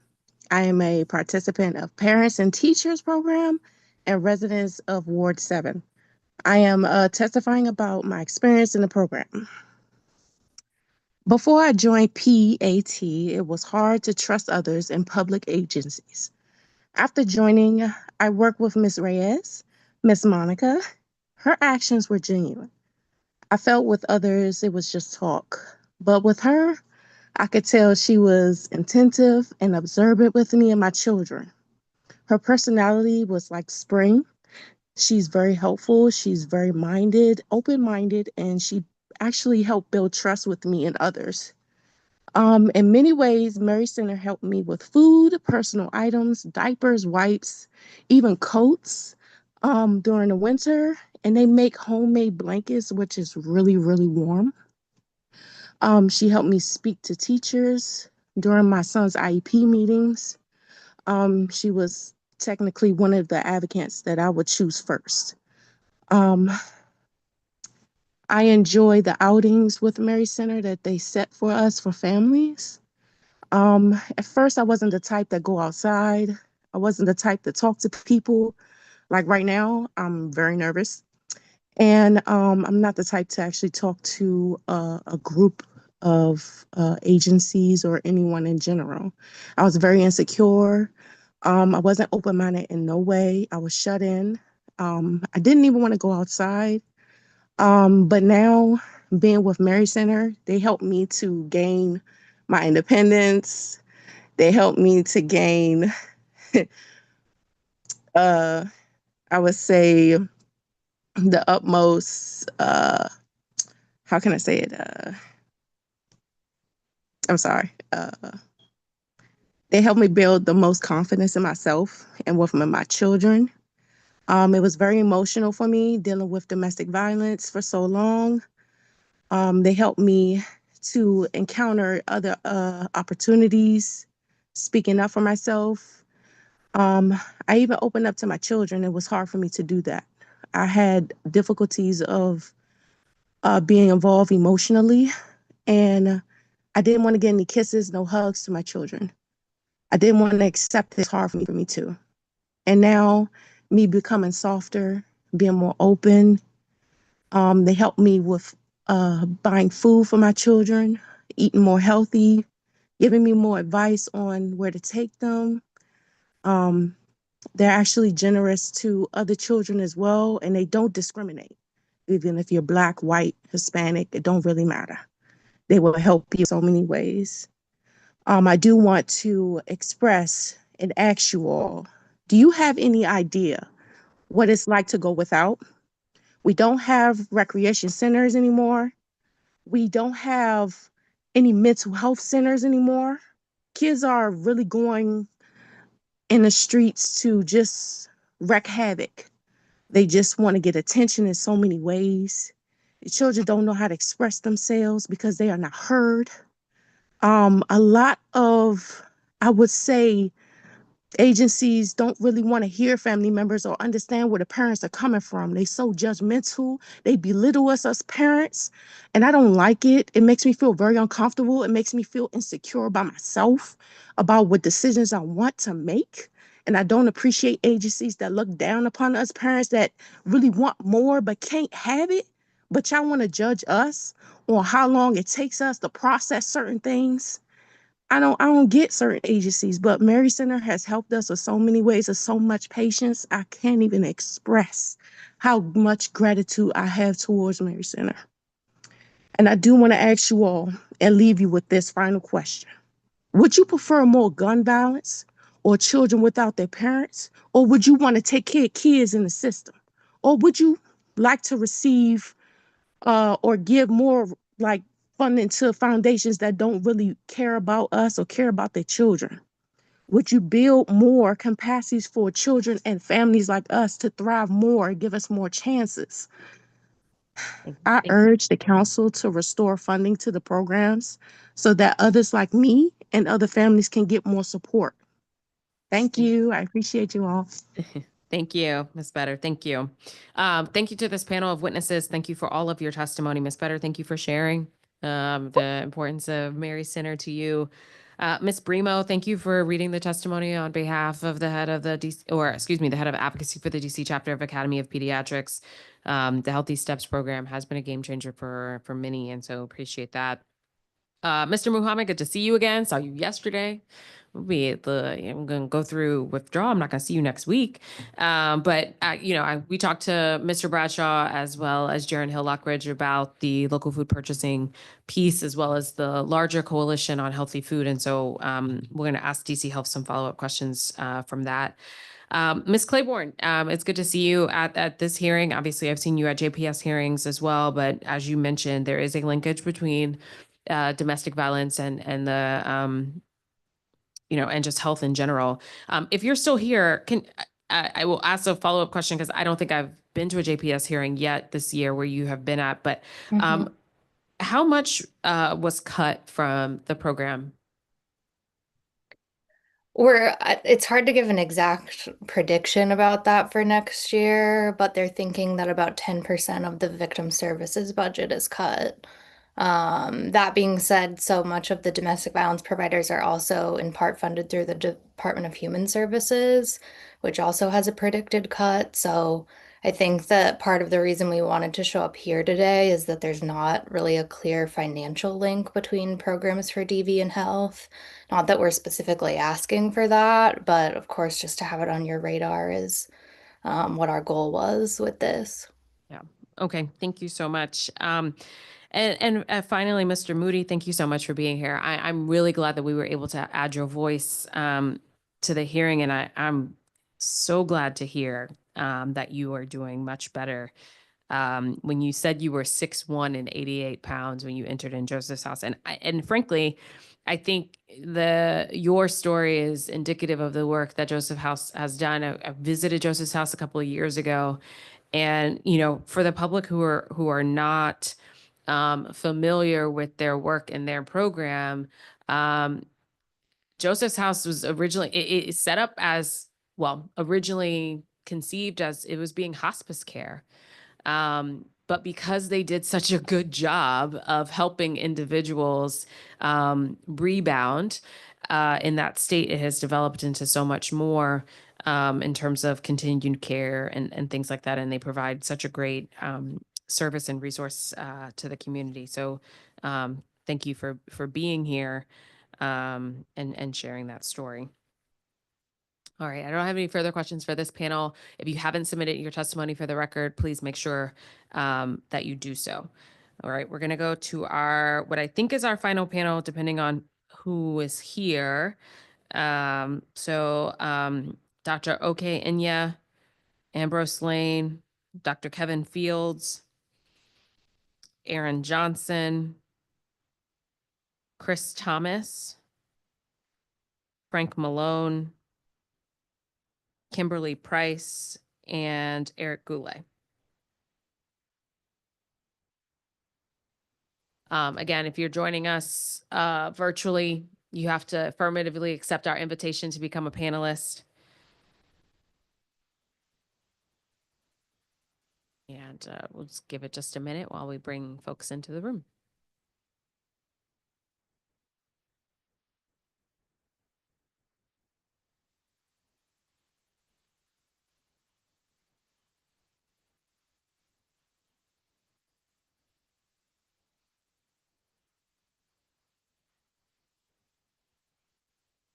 Okay, Dr. Enya is not here, but Ambrose is. Ambrose, when you're ready.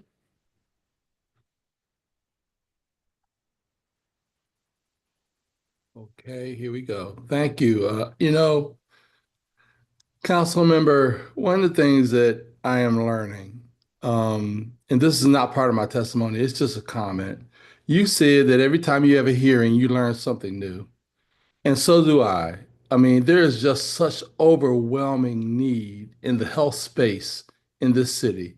And every time I hear witnesses talk about certain aspects of health, it just tells me and really drives me more and more to address the health concerns of our residents.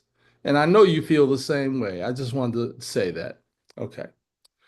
Good morning, Chairperson Henderson and members of the committee. My name is Ambrose Lane Jr., Chair of the Health Alliance Network. I've come before the Committee on Health on numerous occasions advocating for better health outcomes for the Black residents.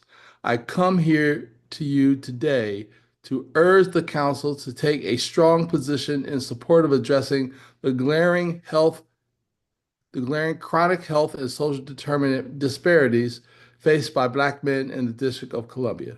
The data are clear and alarming. Black men in the District of Columbia face stark disparities in nearly every major health and social determinant category. They have higher rates of diabetes, colon cancer, and prostate cancer. They experience a disproportionate share of opioid-related deaths.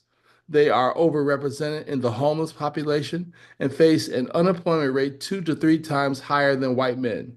Black men also account for the overwhelming majority of the local jail population, reflecting systemic inequities that underlie health outcomes.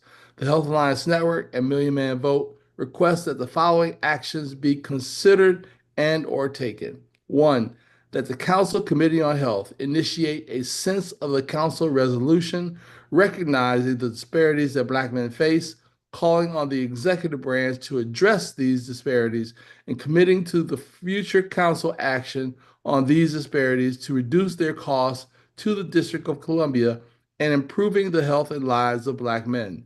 2, that the DC Council use its authority to create an Office of Men's Health within DC Health, allocating $2.25 million for 2 years.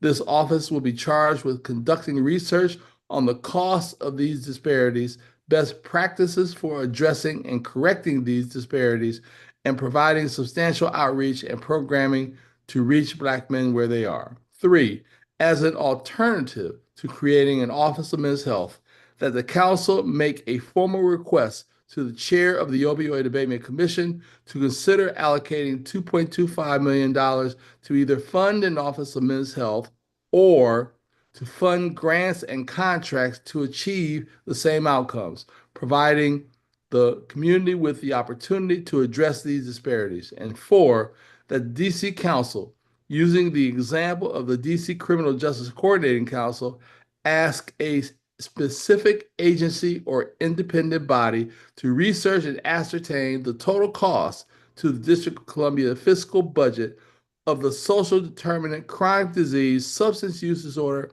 and mental health disparities and inequities of Black men through a return on investment approach. This is a call to action. The statistics are more than numbers. They represent lives cut short and communities in distress. We must address these challenges with a coordinated strategy. An Office of Men's Health within DC Health with focus on targeted interventions, expanding primary care access, facilitating early disease screenings, connecting mental health and substance use services, and engaging community partners to address root causes of homelessness and incarceration. Oh, am I over? Yep, you're about a minute over. I like to Okay, all right, I'm sorry. Thank you very much for the opportunity, and I respectfully request your support for these critical initiatives. Thank you. All right, Dr. Enya. Good afternoon, Chairwoman and esteemed members of the DC Council. Thank you for your continued support of this very important work on men's health. My name is Dr. Okya Enya, and I serve as a chairman of the Men's Health and Wellness Committee under Million Men Vote. I'm also a Ward 8 resident and a proud father to a 19-month-old son. I'd like to frame my remarks in 2 ways. One, addressing men's health inequities as a moral imperative, and 2, as a smart economic business strategy. According to several public health experts across the country, poor health outcomes among Black men cost the U.S. economy more than $24 billion annually in lost productivity. Here in DC, chronic disease, incarceration, homelessness, and untreated behavioral health needs amongst Black men cost hundreds of millions of dollars each year in healthcare spending, emergency services, and missed economic potential. Why Black men and why now? Because the data is undeniable. It has been well established that Black men have amongst the lowest life expectancy of any demographic group in the U.S., and that trend holds true here in DC. Here in DC, Black men are more likely to die from prostate and colorectal cancer, diabetes, and opioid overdoses, and they're also less likely to access primary care or mental health services. Add to this the fact that Black men in DC make up 70 to 80% of the job population, face unemployment rates of 11 to 15%, and can have a life expectancy of 10 to 15 years shorter than residents in wealthier wards. Some may ask, do we really need another program? A DC Office of Men's Health would streamline, not expand governments. It will consolidate fragmented programs, reduce duplication, and ensure that resources are deployed in a smart way, especially in partnership with existing efforts across DC Health. By tapping into resources like the Opioid Abatement Commission and available grants, we can fund this work sustainably and avoid further burdening the general fund. Others may ask, don't we already have an Office of Elections? Yes, and the work is critical, but the charge is broad. My work and my colleagues' work have noted Black men are often invisible in public health equity efforts unless there's an explicit focus. A dedicated Office of Men's Health will be an implementation partner to the Office of Health Equity, which means it will be able to embed gender and race conscious strategies into the city planning as well. In closing, addressing men's health disparities could infuse between 156 billion and 266 billion dollars into the U.S. economy. Thank you so much for your time and leadership, and I look forward to your questions. Thank you. Aaron Johnson. Good morning to you all. I will try and keep my piece a little bit short and sweet here. I just really kind of wanted to, give an update. But as you know, I mean, we took over Brandywine Valley SPCA, took over the contract for animal control for DC and DC Health. I'm Aaron Johnson, the Brandywine Chief Operating Officer for here in DC. So I just wanted to start with kind of what we're doing and how things are going. So an important goal to us for the partnership with DC Health was to bring BVSPCA's no-kill standard of life-saving to the district. And we are thrilled to say that during our first 5 months of operations here in DC, we have established and maintained this life-saving standard, which represents a life-saving rate for animals in our care of 90% or higher. In fact, our launch in January through the end of May, our DC locations maintained over that 90% up to 93%. In addition to adoptions, Brandywine Valley SPCA also provides free and low-cost veterinary services to the community. To date, we provided 1,886 spay-neuter surgeries to both shelter and privately owned pets and vaccinated over 7,000, so about 7,430 animals. In February, we launched our TNR program, which are services for the community cats, and treated 443 community cats through the end of May. Additionally, we offered free microchips to family pets during the month of May, which provided a total of 191 free microchips. This is the best way to help reunite pets with their lost families, and getting them back home is our goal, and that's something that I think we all appreciate and want to do. Lastly, as we continue to establish ourselves as the contracted animal control partner for the district, our dispatch call volume and cases continue to grow. To date, we've answered 16,474 animal control related calls from constituents and responded to 6,365 animal control cases. To enrich the lives of the animals in our care, we involve our community with our life-saving work. We launched volunteer and foster programs as we progress with progressive initiatives such as our Shelter Skip Day program, which allows the public to take a shelter dog out for the day. They get to have some fun and invest in those dogs and give them a little bit of time out of the shelter. We also invested in training by Dogs Playing for Life, which is a nonprofit with a mission to enhance the quality of life of shelter dogs by allowing them to play in groups. They need that social interaction with other dogs, just like humans need interaction with other humans. So it's a great program. They spent a week here visiting both our DC campuses, where they provided hands-on training to our staff and volunteers. We are incredibly proud of our tremendous achievements that we've made so far since the start of the year. Our capacity to serve the city residents will further expand with the anticipated full completion of the DC Village location later this summer, and we look forward to growing our roots in the community here in the coming months and years, and really just hope to expand and be a good partner. Thank you. Chris Thomas. So close. Yes. Yes. When you're ready. Yes. Okay. Yes. Yeah. Oh, sorry. Yes. Good afternoon. Again, my name is Chris Thomas. I'm the chair on Million Man Vote. Thank you again for the DC Council taking the time to listen to this testimony. I'm going to keep it under 2 minutes. My brother Ambrose definitely put out enough information for us. Primary reason I'm here today is, again, to make sure that our voices are truly being heard. not only is this the right time and on time, but it's obviously Men's Mental Health Month. So this couldn't come at a more perfect time right now. The numbers are already alarming enough, and I'm going to stick to the suicide piece of this. Where men, we're making up more than 3/4 of the suicides coming out of the United States. Since 2022, it's only increased by 22%. A big percentage of that, I believe, is because we don't have access to resources. And I'm talking directly in this DC area right now. If we were able to get an Office of Men's Health, it would be a not more of an easier, practical and organic approach where men that look like men, that talk like men, can come and be vulnerable and vent. So it's not just about the access to the healthcare, to the therapist, but it's just being able to feel safe coming to a place in your backyard like a lot of other states have.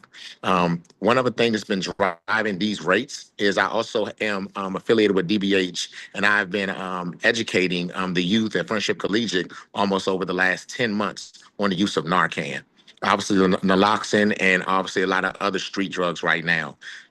With spending a lot of time with this one high school, it's just giving me more of an insight. So when I come in here and I speak to a lot of you all, I'm speaking from some of the homeless youth. I'm speaking again from some of the disenfranchised and the unmarginalized races, and also just the voices that are not being heard.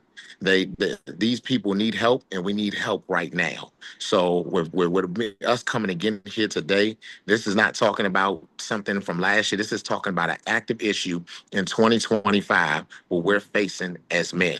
So thank you again for my time, and I just appreciate the council again today, and I think y'all just take as much consideration as y'all can for our men that have been overlooked. Thank you. Thank you. Frank Malone.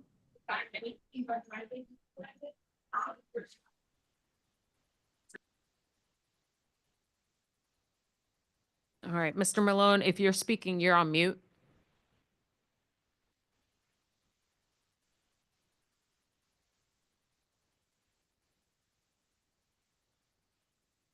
Mr. Malone?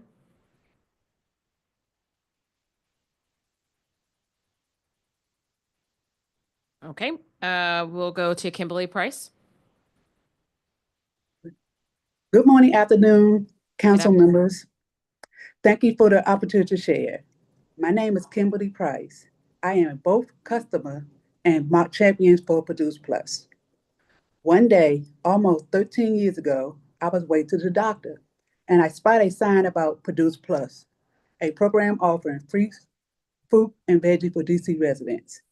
Now, I admit, I thought it was good to be true, but I found out it was real. It was a lifetime for low-income residents, and it doesn't miss any benefits like Medicaid or SNAP. This program let us go to the farmers worrying about benefits. That means we spent on groceries and towards other things, and while keeping our plates healthy. Being part of Produce Plus has made easy healthier, even on a tight budget. And you know, when you sign people up, it's like a ripple effect. You tell one person, they tell your friends and family. Here's the thing, we have more residents waiting to join. So we asking for DC Council to maintain for Produce Plus budget at $2.1 million for 2026. Produce Plus make life better for people, and we need your support. We need to serve the thousands of DC residents that rely on Produce Plus, who live in wards 5, 7, and 8. Your support means so for us. Thank you for listening and backing out Produce Plus and the help of DC residents. Thank you. Thank you, Ms. Price. Eric Madam Goulet. Chair, Oh. this is Dr. Frank Malone. I'm on. Can I Okay. please get my place back? Yes, sir. Thank you so much. Absolute pleasure to be before the DC Council today. This is five-time Commissioner Dr. Frank Malone, one of the founders with Judge Arthur Burnett of the DC Commission for Fathers, Men, and Boys. I want to talk for a minute about men's health, about the importance of the city, giving all residents opportunity to good health.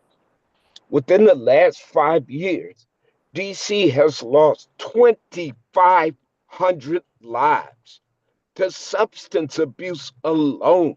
Most of these were men who suffered and died. We have to put more treatment for our fathers and for our men. We are deficits when it comes to receiving health care, mental care, and the needs that we have need to be addressed just like any other entity. Father's health contributes to children's well-being.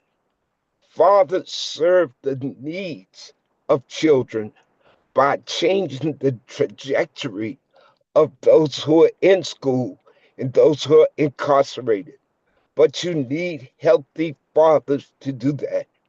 We're currently in DC public schools right now, changing the lives of young men, but we need healthy fathers. Mental health, physical health, spiritual health, all goes together in making a great man. I want to also say we're partners with Howard University. We just did a conference last Saturday, Healing and Restoring the Soul of Our Community. 250 residents came out in support of the 100 Fathers and Fatherhood. And so we have a responsibility to save the lives of our men so that they can work with our women to save our community. I want to thank this committee for giving us an opportunity to have a voice, and I hope that it makes a difference. Thank you. Peace and blessings. This is Dr. Frank Malone, CEO, 100 Fathers Incorporated. Peace and blessings. Thank you. Thank you. Eric Goulet.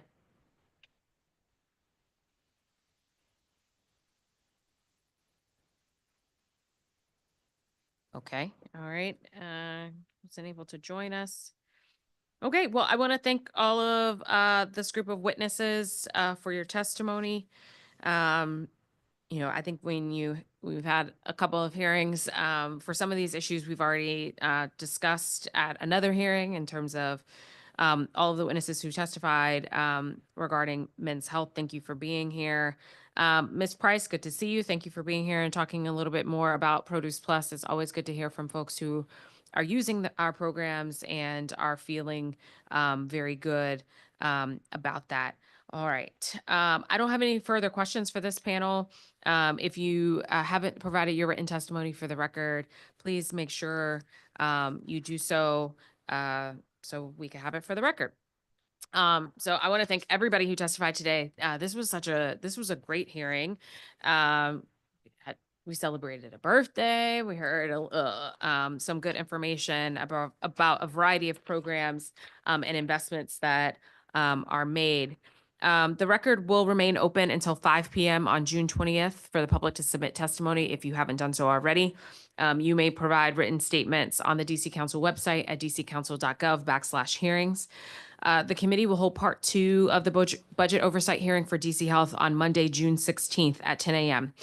We will hear from Dr. Ayanna Bennett from DC Health and her team. The committee's next hearing is going to be on Monday, June 9th at 9 a.m. We're going to hear from the government witnesses for DC Health, Benefit Exchange Authority, the Department of Healthcare Finance, and the Office of the Deputy Mayor for Health and Human Services. There being no further business before the committee at this time. The time is 12:24 p.m. and this meeting is technically recessed. Thank you, everyone. Thank you.